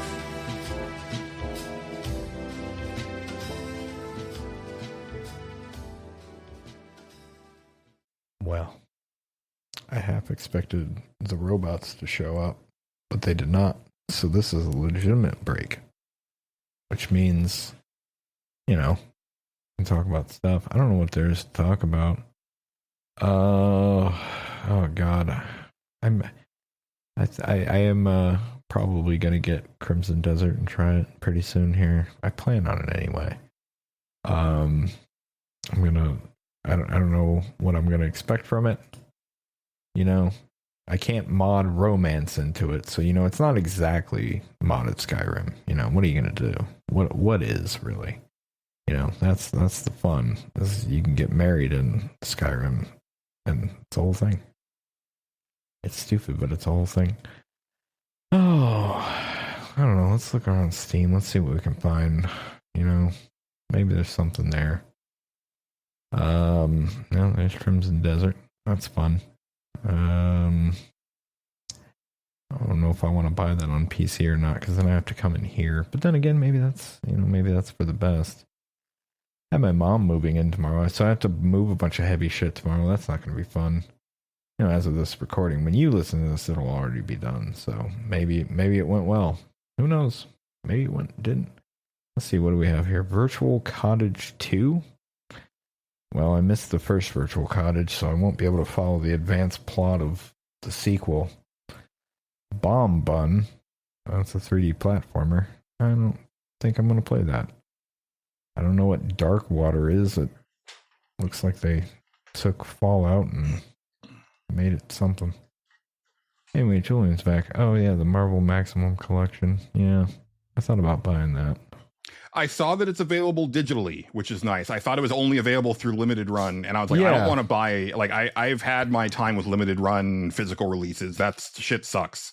As far as like, you order it and then like a year and a half later it shows down up. The line, it comes out. Yeah, it's not great. I thought about buying mostly just for the X-Men arcade game. Honestly, for me, it's actually the arcade version of Captain America: The Avengers, because that's never been available. That's the other one. Yeah, I forgot about that one. Yeah, I wish that it had that weird, amazing Spider-Man arcade beat 'em up. Did you ever play that one? The characters are like oddly tall and skinny, and it's a weird lineup. It's Spider-Man, Black Cat, Hawkeye, and Namor. Huh. Yeah, that's a weird lineup, all right. Yeah, and it does like this like kind of cool scaling stuff. Like in the first or second level, you're fighting Venom, and he gets really huge for some strange reason, and it zooms way out, and you're like climbing up a building as he's climbing up it too, like King Kong style. Huh. It's a weird game, man, but I wish that was in that collection, because that's also never been available anywhere. Yeah, that would be interesting. And the Capcom, the two Capcom Super Nintendo beat 'em ups, I wish was on there. The X-Men Mutant Apocalypse and the Marvel War of the Gems, I wish was in there. Marvel War of the Gems, they're beat 'em ups? Mm-hmm. Okay, yeah, I kind of have side-scrolling beat 'em ups. They're not. I wonder if it's because it's Capcom. Maybe, but like, there's Konami games and Acclaim games in there, which is interesting. To me. I know. Yeah, that's. And I think Captain America: The Avengers is a Data East game, so there's like, it's a weird smorgasbord in there. Very much is, yeah. I the only reason I say the Capcom thing is because they had that Marvel like collection of their own or whatever. True. Yeah. So maybe that's the plan for them. They're just gonna eventually put it in a beat 'em up collection or just sell them. Who knows? Maybe. It's hard to say. Yeah. Yeah. It'd be nice to see those again, though. Yeah. I'm glad that the John was like, yeah, but they don't have the NES X-Men game in there. It's like, that's a fucking good thing. That game's atrocious. And then also like the LJN Wolverine game is equally terrible on the original Nintendo. Yeah. You take damage if you have your claws out. Well, Julian, come on. I mean, it hurts. I guess. Although, to be fair, like then 15 years later, like Hugh Jackman's Wolverine is like, it hurts every time. Yeah, that's what I mean. They were ahead of their time, Julian. They were Right. ahead of their time. Yeah, that's literally everything that I've got, Justin. I have nothing else in the tank for this episode. Well, I don't really have much else either. So, I I mean, we have a couple like CQC items, but did you have any like movies that you got up to? I literally have not watched anything this week. I forgot about movies because usually I'm used to you talking about them and then I talk about them. So that's okay. Movies. Yes, I did watch movies. I did watch them. Let's see. Oh, you watched them? I watched them. No, not that movie. Although I don't know, it might be good. I'm trying to think of what the hell I watched this week. I watched The Neon Demon today. That was it. You know what? It's got a what's her name? Elle Fanning in there. Okay. She's the main girl. It's about like she's a model from like it's the old trope. It actually has Keanu Reeves in it too. Okay. He plays like a dirtbag hotel manager, which is interesting, and he's kind of getting around lately. Yeah, I can't remember. I don't remember. It's in an older movie. Hold on, let me look up what year because I'm kind of curious. It's older. 2016. Okay. Yeah, it's basically like this weird art house horror thing where, like I said, Elle Fanning plays this like model that comes into town from like some small town. They shout out where I admittedly live in the movie, which I thought was hilarious. Like I was like, oh shit, I don't know, you almost never hear that unless you watch Tommy Boy, I guess. Yeah, she shows up in the town. She's a model. She's really everybody keeps like going on about how pretty she is, and like she just kind of slowly ascends the ranks, but like starts making all these enemies, and then shit gets really weird. Really great music, in my opinion. Like, okay. Like this is a movie soundtrack that I was like, yo, this movie soundtrack's fucking dope. Like, like that shit. It's pretty fucking great. It's very like trippy and weird. Kind of cool though. Worth checking out. Is free on Amazon Prime. Nice. Anyway, so yeah. Oh, speaking of that, someone in the Discord mentioned that all 3 Baby Assassins are on Tubi for free. So, oh, hey, okay, yeah, Tubi is always a good place to check if you're like, if you want to like watch a movie for free. Yeah, because they randomly have some weird shit. Every now and then, Amazon Prime is like, you can rent this for like $5, and then Tubi's like, it's just here, you can just watch it. Yeah, and it still has. The main ads, difference being is that Tubi's going to have it has ads. Yeah, that's the thing. I used to like when we first started Cinemorons, I would rent most of my stuff on Xbox, and then they got rid of that, which I thought was very funny because like remember back with the Xbox One, where like the E3 presentation was almost all about not video games, and then it's like now that stuff is gone. What a weird like schizophrenic company, but but now it's like I just open the Amazon app and I'll usually check there for what we're doing. Right. We watched a movie called Sweetness, and it was okay. Here's the thing. It was better than what I thought it was going to be, because I thought it was going to be a fucking travesty of a film to watch. I'm really hoping that I wish I could find like the description for it on Prime, because it's so fucking bad sounding. It's basically just something to the effect of like, oh, this girl meets her idol, and she learns he has a drug addiction, and and she devotes herself to changing his life. I was like, this sounds fucking dreadful. Why are we gonna watch this? Oh my god. And it wasn't that. It is that, but it's Okay, so essentially it's like a weird different take on Misery. It's Okay. basically that. So like essentially like it's I knew people like this girl where they're just like obsessed with one guy in a band and that's their fucking guy, and they're like they speak to him or them and all this shit and blah blah blah. And they're a little off, but like their music gets them through the day and so on and so forth. So she feels like she has this really deep connection with this person that she's never met because of, music. So she goes to the concert and he plays the show, and they actually, I'm gonna guess they made original music for this fake band.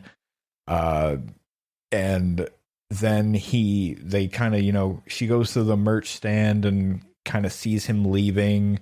And I don't remember if she buys anything. It doesn't matter. She kind of leaves. He kind of leaves, and he's going to buy drugs, and she just is out on the street, and she gets hit by him in a car, and so yeah, and so they basically he's like, oh, I'm really sorry, and she's like, I'm a really big fan of yours. It's okay, blah blah blah.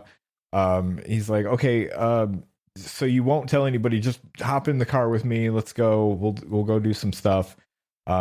He gets like super fucked up and basically kind of crashes the car a little bit, not bad or anything, but like he clearly can't drive, so she like takes he runs her over and gets her into an accident. Yeah, well he she makes him pull over. It's a whole thing. Then she kind of goes, okay, I'm gonna take you back to my house. And like she has like all these pictures on the wall and shit like that, and then slowly goes, oh, you're on drugs, this is bad, we gotta get you off of this because you're meant for more. And it escalates and it's actually like, I was like, at a certain point she just like starts murdering people, and I was like, oh, okay, yeah, fuck, why not, like this is wild. It's a movie that needed a little more time actually to be any good, and because like the ending hits and I was just like, okay, I get it, but I feel like you could have shown me a little more of how exactly they set that up, because that seems kind of stupid. It's fine. It was better than what I thought it was going to be, for sure. But I ultimately was kind of like, yeah, no, all right. But yeah, Sweetness. It's a movie you can watch. I don't know if this movie does it, but I like the trope usually in horror movies where it's almost like the murder domino effect, where someone will like murder somebody to like stop something, right? It's like, yes. oh, they can't know about this thing, and so they kill someone. It wasn't planned, but now right. Oh shit, they killed That's somebody. exactly but then someone comes to investigate that. It's like, oh well, you got to go too. It's exactly that. It is. I love exactly that because it's like, yeah. Sometimes it's done to comedic effect, but sometimes it's just like the real shit. But I kind of love that idea. It's almost exactly like a Hitman thing where it's like, oh shit, that guy saw me. I got to kill him. He's got to go. Someone saw that kill. Oh shit. Yeah. like she at one point basically goes, I can't keep him here, my dad's coming home. Like her dad's a cop of all things. So she's like, okay, I'm house sitting this house across the street from me, so I'll take him there and I'll put him in the basement, because I just got to keep him off of drugs. We just got to keep him down here in this basement, and we'll just handcuff him to the pole. Drugs. It's all gonna work itself out. He's gonna be really thankful when it's done, because I sobered him up and all this stuff. And then she has a best friend who's like, this is really fucked up. What are you doing? And you can kind of imagine how that works out. Right. But yeah, it was more fun than I thought it was going to be. I kind of kept laughing at it, because you can kind of call every shot as soon as it happens. It's like, oh, it's going to lead to, all right, got it. Okay. Let's see, what else did I watch? I watched a really interesting movie called So Torn. So spelled SEW Torn. Okay. here's the premise of So Torn, and why I found it very fascinating. I'm not sure I loved the movie, but I really liked it. It's essentially this girl. Her mom passed away. It seems semi recently. She has taken over her mom's sewing business. She's a seamstress. And she, like, her room is like all these like threads that lead to different things. Like her alarm is like a thread gets pulled and like it's her mom talking to her because she made these like talking photographs and stuff. It was a whole thing. But essentially she goes to do a job as a seamstress. She's going out of business. She can't afford to do it anymore. And her mom's dying wish was like, by any means necessary, you have to keep this running for me. Like you're the next in line. So please do this. So she goes to this job where she just has to like do some alterations on a wedding dress. And it's like this really small town. Don't know. They never really say. It looks very German to me. Okay. Everybody speaks English though, but it looks German as fuck. In fact, somebody orders schnitzel at some point, so I'm pretty sure German. But anyway, she goes to this job, and she, like, the woman's like insufferable, but she knew her mom and all this shit. She drops like a button and like stabs her with the safety pin because, you know, this woman sucks. And then the button, she flicks it down the drain, down a vent because she's just fed up with her. And then kind of realizes that she shouldn't have done that. So she goes, oh my God, I'll go back to the shop and get you a different one. And I'll be right back because this woman is freaking out because it's the day of her wedding. Mm-hmm. So she drives back, and on the way back, she just comes across a crime. Like there's clear, like it's two guys that have crashed their motorcycles and are just like trying to get this briefcase off next to them. And they're like kind of fighting, but they're both fucked up. So they can't really do much. And then it basically goes into the entire premise of the movie, which is like, okay, what would happen if I did this? And what would happen if I did this? And do you see like both routes? You see there's 3 routes, and you see all 3 of them. Okay, it's like a Run Lola Run situation. Kind of, yes. It's very interesting in that aspect. I was like, this is kind of cool. And this may be a weird pull, but it reminded me of Danganronpa of all things. Huh. And the reason it reminds me of Danganronpa is because, okay, this girl, her job is a seamstress. She is essentially like a Danganronpa character where she is the ultimate seamstress. Sure. Like she is That's like her whole thing. She is manipulating threads and fucking doing what. So I believe it's in the trailer. So like, the way one of the scenes is like, what if I commit the perfect crime? And so she sews this thread in between these 2 guys' guns, ties it to her car, drives up, and then basically it flings the guns into their hands and they shoot each other. And I was like, that's fucking awesome. Like that's like all, like the whole movie is her like, yeah, I know. Okay, this is what we got to do. We got to fling this here and hit this. You're gonna want to hit this right at this angle and all this other it's kind of cool in that aspect, but like the perfect crime aspect really reminded me of like a Danganronpa thing of like, but they're the ultimate seamstress, so they could have done that. And I was just like, I kept playing that out in my head every time, and I was like, oh yeah, no, this it fits. Yeah. Pretty cool movie. Cool. I have to say. Yeah. Everything that you've talked about so far sounds pretty interesting, honestly. Definitely worth checking out. I don't know if I loved it because like because it does the routes thing and then it kind of ends interestingly, and I'm kind of like, okay, but what route did they go with? I'm not really sure. So that's kind of like my one big flaw with the movie. So it's kind of has that going on, but definitely a cool watch. I was tickled like every time she would do some like she like hauls a guy upstairs using all these fucking weird threads and shit, and it's booby trapping her fucking shop with shit. It's cool.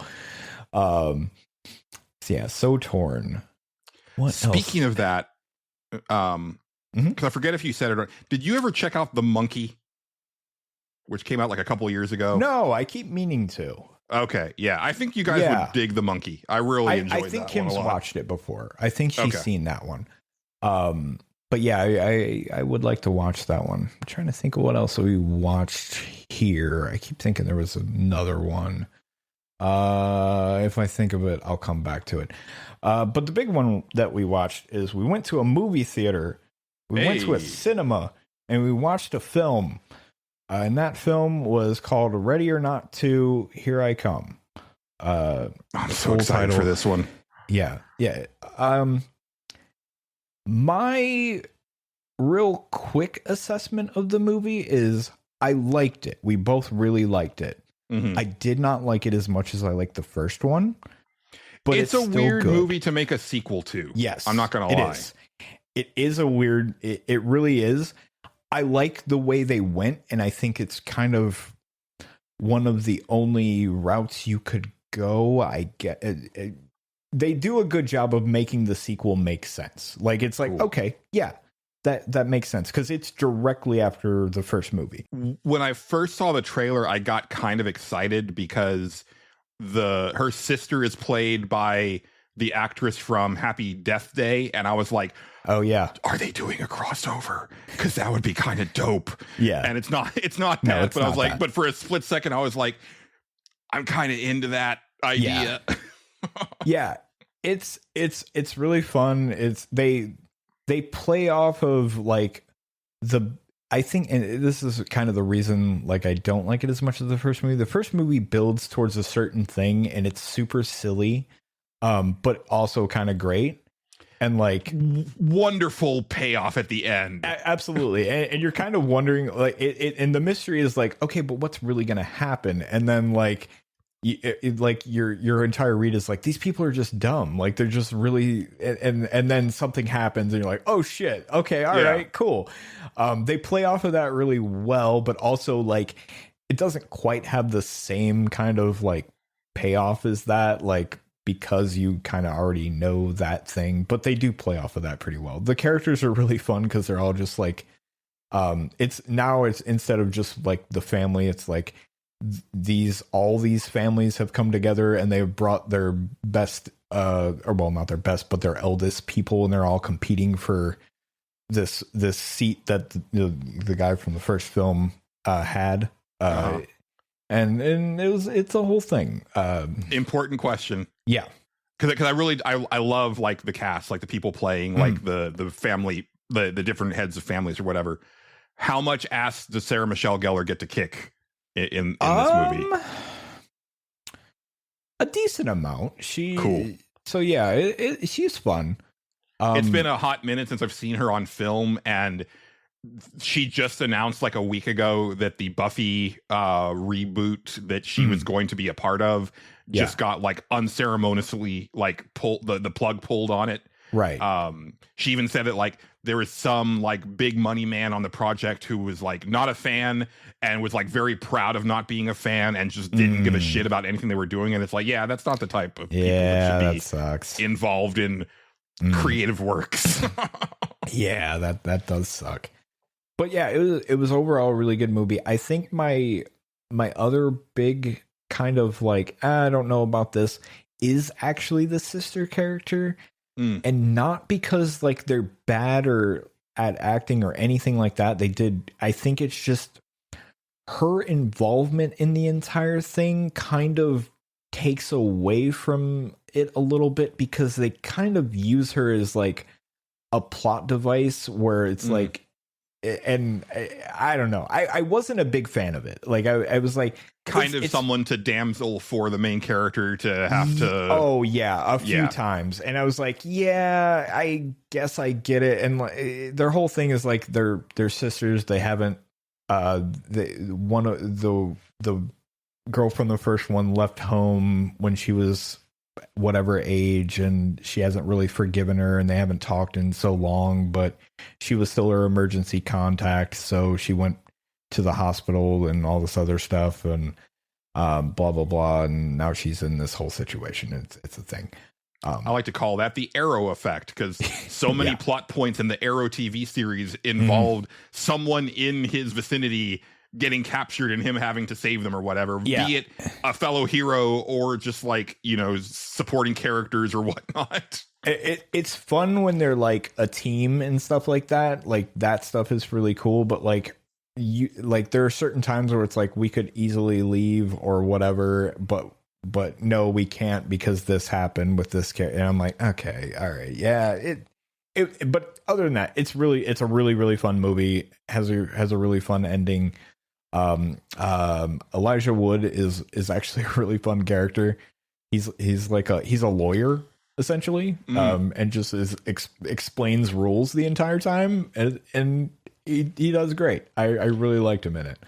Big ups to both Elijah Wood and Daniel Radcliffe for being the heads of very huge movie franchises as like young people that then just turned that into like a super eclectic career doing really wild shit all the time. Right. Yeah. Because I mean, sometimes that doesn't go well when you're the face of that. Sure. Yeah.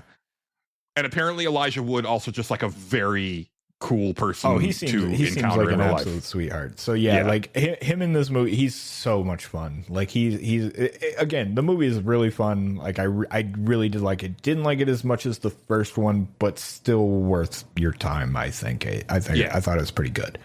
I'm really looking forward to seeing that. Absolutely. John is actually like super busy with his schedule right now, so might not get to see stuff with him for a bit, but I might try to go see that, and I really want to see They Will Kill You opening weekend, because that seemed like a movie that I want to see with a crowd. Seen the preview to that for the first time, and I was like, yo, that fucking movie looks awesome. That movie looks fucking great. And I already have my ticket for Mario Galaxy on Wednesday, so I'll definitely have that for next week, because I was like, oh, if I see it on opening day, then I can definitely talk about it, like, you know, right when it's super new, so that'll be fun. Cool. Well, like I said, I didn't get a chance to really watch anything other than, like I said at the top of the show, I was watching a lot of My Hero Academia, so that's where like shit, I forgot the other movie I watched. It's one that you watched, and I believe you watched it in the theater. I watched what's the name of it? Send Help. Oh yes. And it was pretty good. It was a pretty good movie. It's pretty good. I liked it. I don't know if I loved it, but I liked it. Did the last like little bit kind of turn you on it? Because it turned me on it a bit. I don't know if it did. I don't know. I don't know how. Like I'm kind of like right there with everything going on until about the last 20 minutes, and I'm like, oh, I don't know if I like this turn of events. I think it implies that it was more plotted than you would initially have thought, but then again, they had plenty of time, I guess, to plot it a little bit. It's tough to say, but at the same time, like, even if they did, I don't really feel bad for the characters involved, because like the movie constantly teases that guy is gonna like face turn, and like I'm like, no, I don't want him to. I don't like that guy. Fuck that guy. And then then he doesn't. But yeah, it was a good movie though. I did like it. Yeah. Apparently there's like an alternate ending to it out there somewhere, which I'm kind of interested in. Yeah, because like, you mentioned that, and apparently there's like an alternate ending involving I don't remember his actual name, but the guy from the Allstate commercials that's in that movie. And her, Mayhem. Yeah. No, not Mayhem. The other guy, African American gentleman. I don't know his name. Oh, right, yeah, because he was yes. like the advisor, like Yeah, he was like the advisor to her. Yeah, saying like, no, you really should like you really should do her. this. Yeah, they're really great. And yeah, he's only in it for like a cup of coffee and he's gone. Right. But yeah, like apparently like there was an alternate ending with him like kind of having a back and forth with her, and I'm kind of fascinated by that. I would have, that might have been interesting. Mm-hmm. But still, she's a good movie. phenomenal in that movie. She's really good. Oh, she's really good. Yeah. See previous episodes where Julian explained a lot more of the character. But yeah. I was listening to Soundtracker where they were talking about Send Help, and Eric was saying that because Sam Raimi had worked with her on Doctor Strange and the Multiverse of Madness, and he liked working with her so much, and he was like, I wish that I could have used you more in this movie, and I also think you're underused in the MCU. Like, you should have a bigger role. So here's something that I want you to do, which is always cool, right? As an actor, like being like, oh, this is for me. Like, this movie's for me. The fun actor for me was actually the other guy with her. Oh no, he's really great, incredible. Yeah, he's okay. That's the guy. I don't know if anybody would remember the movie that I mentioned when I had a long list of stuff when we came back from hiatus. There was a movie I mentioned called Anniversary, where I mentioned a guy who was like, man, this guy is doing like a Charlie Kirk thing or whatever, and he's fucking nailing it. Like, that's the guy. That was the guy. And I was like, okay, yeah, he plays a great smug asshole. Like, he's so good at it. And Eric also pointed out, he's like, he kind of has this weird like Ben Shapiro laugh. And when he said that, I was like, oh. Shapiro's the guy that I should compare him to. Yes, that's exactly what they were going for in that movie, and he's exactly. Yeah. He's very unlikable and a good way you want that role to be. Yeah. Overall, very good movie. Kim loved that movie. She was way into that one. Yeah. I'm real happy about that one. It was weird because like Raimi hadn't really been doing much like film wise in a long time. I mean, he did Multiverse of Madness, which I had actually forgotten that's him, but like, I shouldn't, because like you watch Multiverse of Madness, it's like, oh wow, this is a Sam Raimi ass movie, and it's really cool. Like, Doctor Strange was almost like a perfect fit for Sam Raimi to get to play with, but because my thought was like, oh, I haven't seen a movie from him since Drag Me to Hell. Now he does TV stuff also. Like, people may forget that like he was the one that started like the Spartacus show.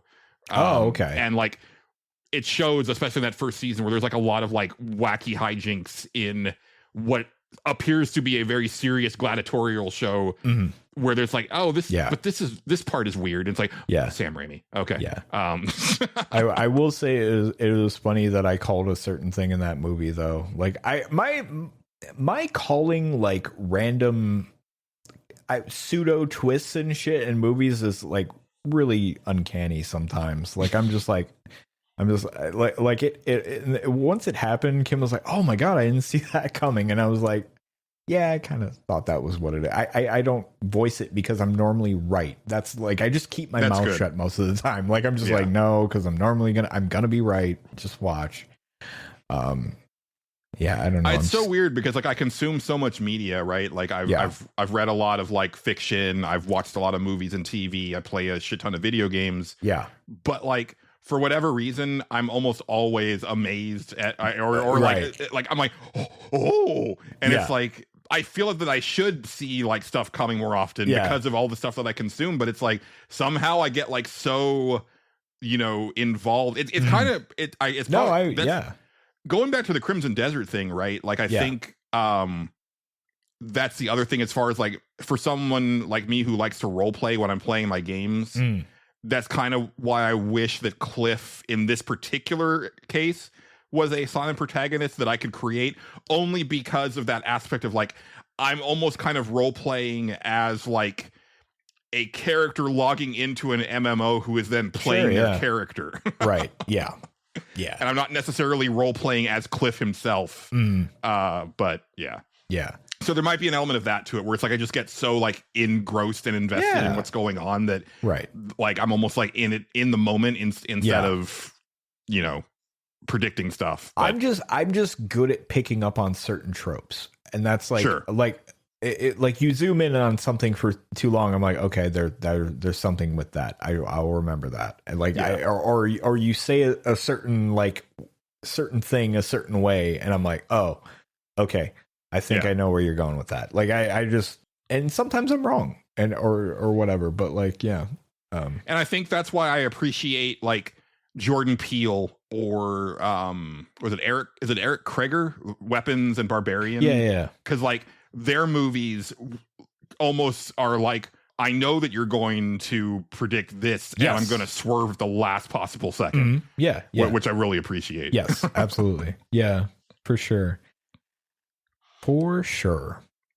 But yeah, Send Help was a good movie. I liked it. Excellent. I'm glad you enjoyed it. Yeah. Well, before we get out of here, we do have a couple CQC items or comments, questions, or concerns. As always, there's plenty of ways to get at us. You can email us. The email address is thestageselectpod@gmail.com. Do people email anymore? Sometimes I do. You can comment on the posts over on YouTube or Spotify or Patreon, whichever you like. On Patreon, I should say, you don't have to be a paid member to comment. You just have to have a Patreon account. Sure. Because the shows go public on Wednesdays when the regular episode comes out. Or you can join our Discord, and there is a channel for comments, questions, or concerns, which is where these come from. First off, from Xrian. You've reached the end of the line in your life. You're presented with a full set of stats on your life down to the tiniest details you can imagine. What stats are you interested in seeing? Hours spent gaming? How much money did you misplace and lose? How many times you said a certain word? How many chips you ate? Your ratio of energy drink or soda to water? If you passed enough gas to create a small nebula? Any stats you'd be ashamed to see? Ashamed to see? Ashamed or like interested and ashamed? Okay. He just said, interested and then also ashamed. So yeah, give it all to me.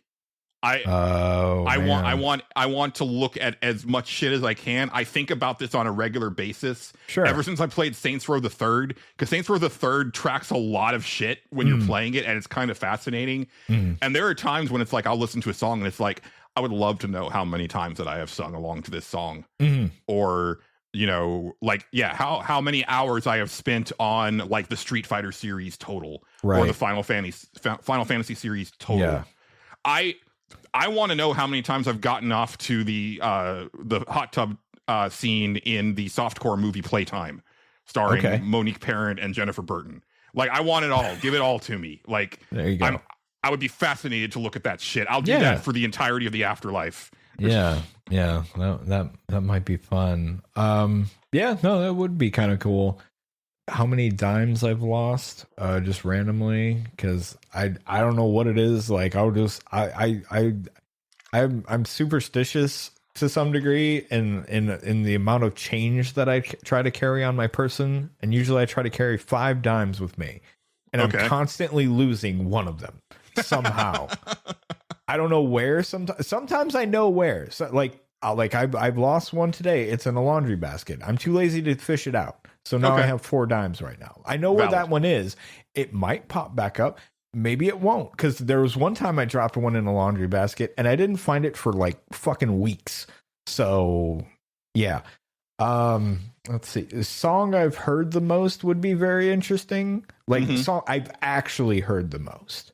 Because in my heart, heard the most or actively sought out to listen to. No, heard the most. That's what I'm actively like, or either that or song I've had the most in my head. Like top 10 songs I've most had in my head, because I feel like Run Around by Blues Traveler is probably pretty fucking, or not Run Around.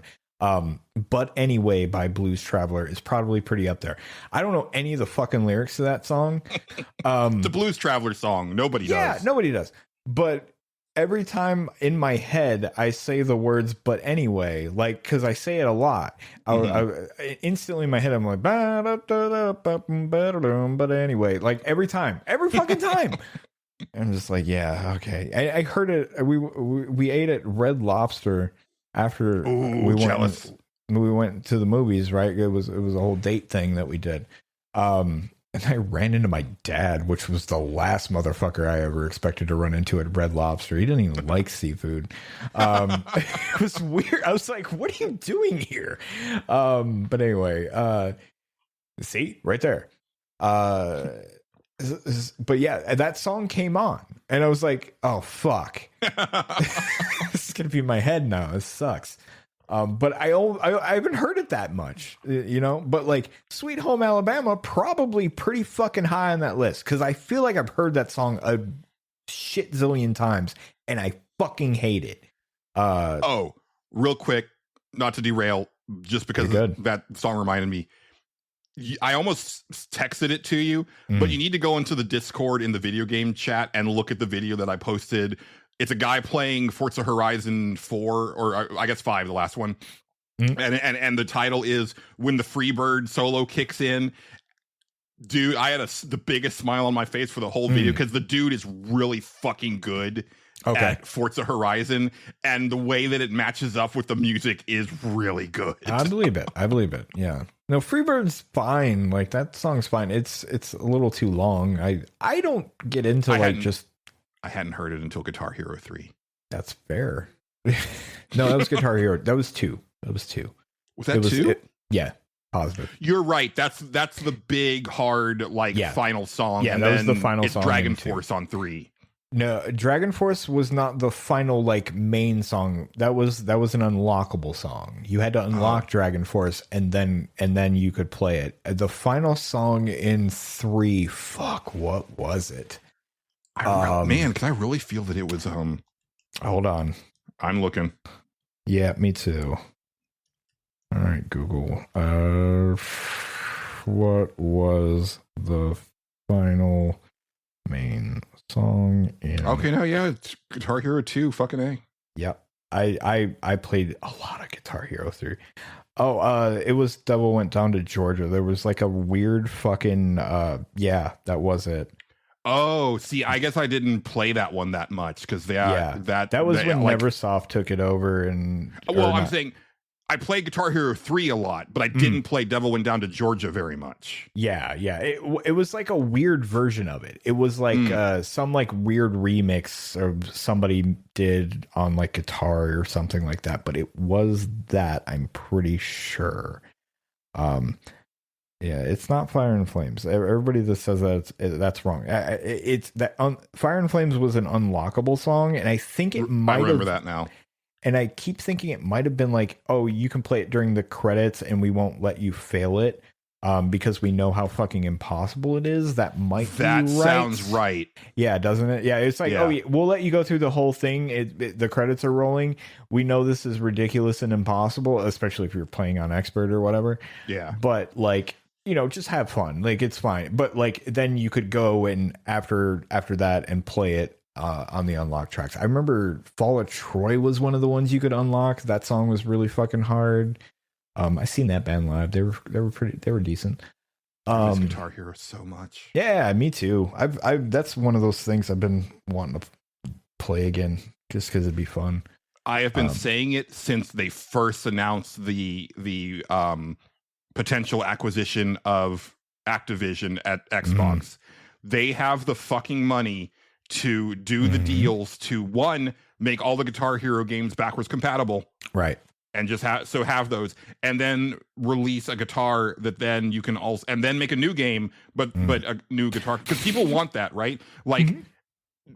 The older guitar peripheral controllers are really expensive now because people got rid of them, and then they got wistful for Guitar Hero and they want them back. Yeah. My thing is that I need one that is tailored to newer televisions that is more responsive.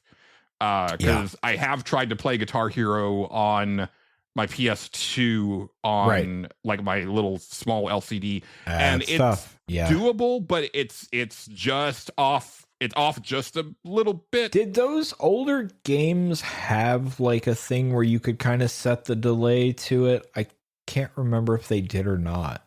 The 360 ones probably did, because by that point, those were intended for HD screens. Yeah. But I was playing a PS2 version on. Right. That's probably what I should do, is just go ahead and I have a brand new Xbox 360 in the box. I should just go ahead and crack that bad boy open and get my 360 versions out. I remember something they had an input delay type thing just in case you were having problems with that, because it has to be spot on or you're fucked. Yes. So yeah. But yeah, I think that would have given them a lot of really goodwill. Yeah. B, like, I do think there is like a demand for that to come back. I don't think that you necessarily need to go the whole hog with like all the band peripherals. I think maybe guitar and microphone is probably good enough. Yeah. For most households. Yeah. But yeah, but just the ability to play 2 and 3 again on an Xbox. Oh yeah. That would do me just right.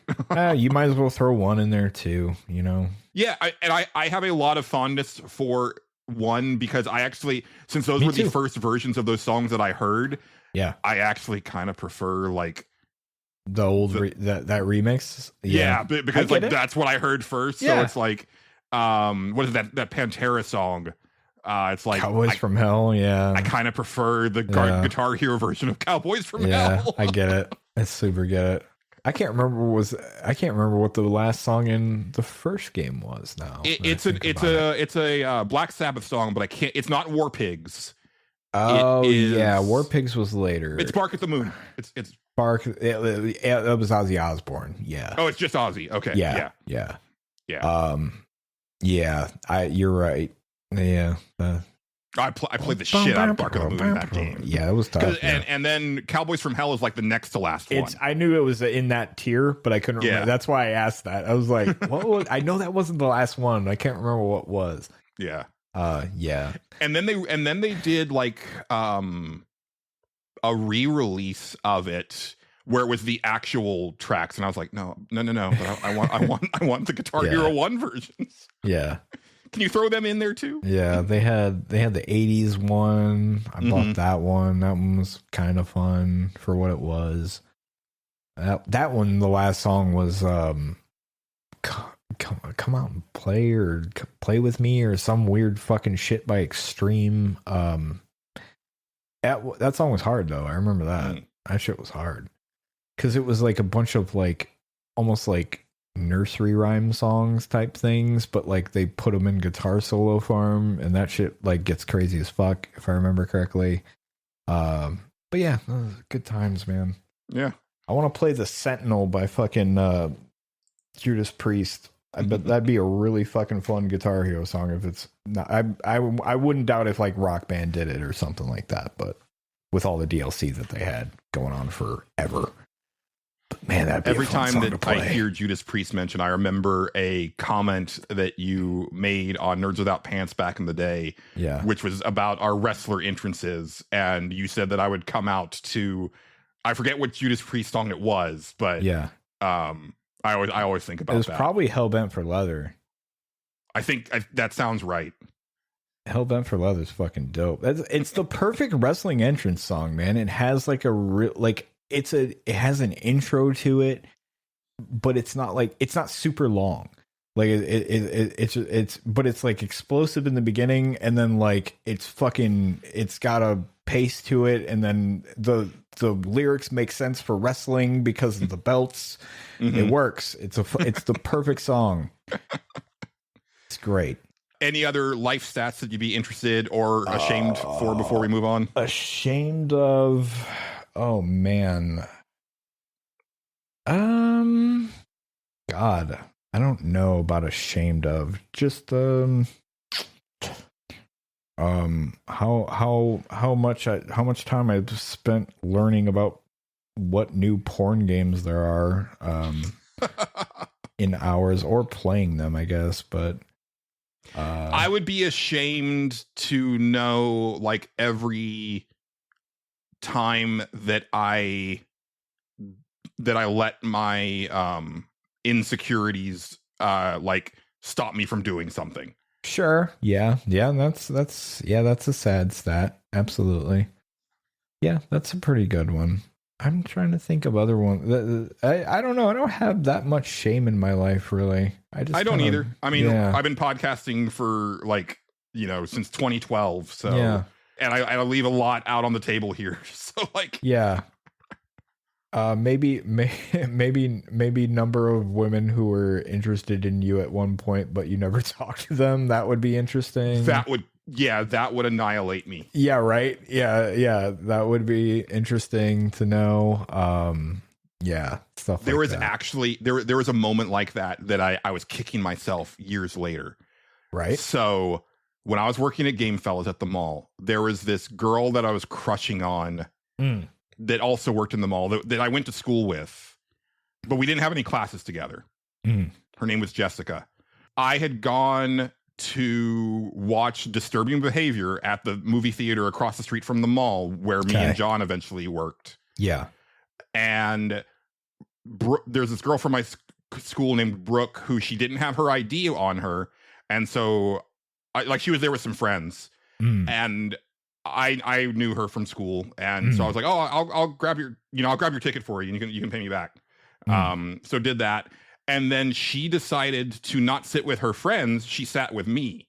Okay. And there's a part in Disturbing Behavior that with Katie Holmes where she starts to like self-harm herself in a really brutal way. Okay. And Brooke was she was like covering her eyes and like kind of freaking out. And I was like, you okay? Do you want to step outside for a bit? And she was like, no, I'm okay. I was like, okay. And then, said goodbye. Didn't think anything of it. Right. Yeah. Like when she sat next to me, I was like, oh, I guess she's thanking me for like helping her out. Right. That's fine. And then like a few days later, Jessica comes up and kind of, because she was friends with Brooke and she was like, hey, like Brooke wanted, I don't remember if she said that Brooke wanted me to have this or if she said that I should have it, but she gave me a piece of paper with Brooke's number on it. Okay. And so the fact that I was into Jessica, but then also just like completely oblivious to the thought that Brooke actually wanted me to call her meant that I never called her. Yeah. and I was like, I'm like, what would the trajectory of my life had changed if I had had a girlfriend when I was 19, right? Instead of 30. Yeah. Think about that all the time. Yep. There definitely be some interesting ones. It'd take probably too long to list all of that stuff. So yeah. You especially, because you're like especially like oblivious to that type of stuff. Yeah. Even within video games. Yeah. That's not untrue at all. Yeah. All right. Last from Casey. How would you rank the 6 friends from Friends? And the first thing that I have to ask is, Justin, do you even know the friends from Friends? I know your sister does. Hold on. I hate that show so much. It's so bad. It's not funny. I don't care if Mike Falk listens to this. That's not a good show. It's terrible. It's never been funny. It never will be funny. You're all wrong. It's just bad. I can't fucking remember. There's Ross. There's Phoebe, there's Ross, Rachel, Monica, Chandler, Monica, okay, and Joey, of course. Okay, right. They all suck. Yeah, I don't like any of the characters in this show. How am I supposed to rank these? Can I rank them in order that they annoy me in? Sure. Or least annoying? Least annoying. Casey did not specify the how metrics for the ranking. Sure, that's fair. Okay, least annoying. I didn't watch a lot of Friends because, again, I didn't think it was a very funny show. I guess Chandler would be at the top because I think he's least annoying to me because I don't remember much about him. Okay. I take that back. Ross is number 1 for me because really, listen, hold on. Not because he's annoying, but because he was on Curb Your Enthusiasm, and I thought he was funny. Not the character Ross. You know what? I don't know about anything about the fucking character Ross other than he was there. Fair. Okay, so he's number 1. I guess Chandler's next. Maybe Monica's next. Then maybe Rachel, and then definitely Joey. Or no, Phoebe's then, and then Joey, because I just fucking hate Joey. I just fucking hate that guy. Fair enough. I don't like Phoebe either. I get it. She's like, oh, she's this weird star child. This is so fucking dumb. What a dumb fucking show. Sorry. I hate Friends. No, it's fine. I'll rank them based on like who I would actually want to hang out with. Sure. Okay. So number 1 is Phoebe, because I think she's actually just like a laid back, cool person. I could see that. Yeah. Okay. Yeah. That'd be fine. 2 is Chandler, because casual homophobia aside, like his like kind of just sense of humor and sarcasm is kind of in line with me. Sure. Yeah. And I'd like to think that if these characters were presented now, he would not be casually homophobic anymore. It was Friends is definitely a time and place type of show. Time. Yeah, I get it. 3rd would be, I can kind of go either way on this. I'll say Rachel. Okay. She's fine. You know, I have no strong opinions on her either way. That's kind of, yeah. I'll put Joey after there simply because he is kind of dumb enough where that would kind of get on my nerves a little bit. Yeah. Then Monica and 5, because like I can't deal with like how like weirdly anal retentive she is and kind of not buttoned up, but straight laced. She's a little straight laced, but also kind of a stick in the mud is kind of what I'm looking for. Yeah. Okay. And then Ross, dead last. That dude creeps me out. But if there's like a version of those characters now, Ross is 100% hosting some sort of manosphere podcast these days. Sure, I could see it. I don't know anything about the characters. You go back and watch him now. It's like, you. He's gotten mad incel energy, like just across the board. Yeah. And I'm even a defender of the "we were on a break" thing for him in his favor because of like the context around there. But But no, you go back and watch and it's like, oh man, yeah, you're the worst. Holy shit, man. There you go. So I say that having only watched like the first like 4 seasons. If anybody knows the show, I got to the episode where he was supposed to marry someone else and then he said Rachel's name instead of hers, and that was like the big like cliffhanger. And then me and my mom found a different show to watch the following season in that time slot. That was the thing with me and my mom watching sitcoms, is that it wasn't necessarily that we would like we rarely watched shows to the end, and it wasn't because we lost interest in said show. We would just like gravitate towards a newer show that we were into and then just kind of drift off of the other one. That's how the ratings worked back then. New hotness comes out. Oh, this is pretty good. We'll watch this now. But yeah, that's it for comments, questions, or concerns. Send more. They asked me to do the impossible at the end there. Great. Thank you. I was like, I could see this going either way, because sometimes you have like weird esoteric knowledge of 90s media, and then other times you're like completely in the dark. Friends is not one of them, and it was a huge thing. And if my sister was here, she could give you a very educated answer on this. I, on the other hand, have watched like a handful of episodes of that show, and I hated every one of them. I just watched them like stone faced the entire time because I'm like, there's nothing funny in the show. I don't get it. That's like me with the Big Bang Theory. Yeah, the Big Bang Theory is, I now see that show. Sadly, I've watched a lot of because my mom would watch it, and so I would be like, okay, my first girlfriend sat me down and we watched at least like 3 seasons of it, and I was like, I hate all of this. I hate all of these people. It's not great. It's not great. I'm not going to sit here and tell you it is. But I think that's a show, Justin. I think that's a show, Julian. Thanks as always to the wonderful Megan McDuffie for our theme song and interstitial tracks. Oh, friendly reminder to go check her out like on her socials to see if she's coming to your neck of the woods for her upcoming tour. That's going to be during, I think, April and May. So you might want to double check and see if you can go see Megan McDuffie live. Thanks to friend of the show, John Gholson, for providing us with, with being our announcer and providing us with our logo and artwork. I smell toast.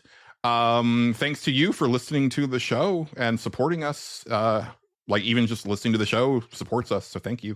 But that's going to do it for this episode of The Stage Select. I've been Julian Titus. He's been Justin Ham. We've been The Stage Select. Signing off.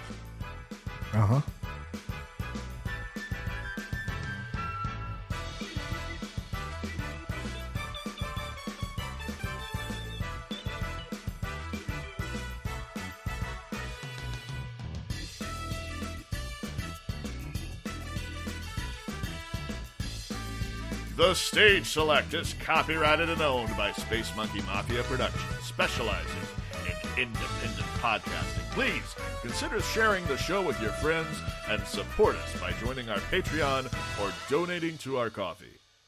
Thank you, and good night.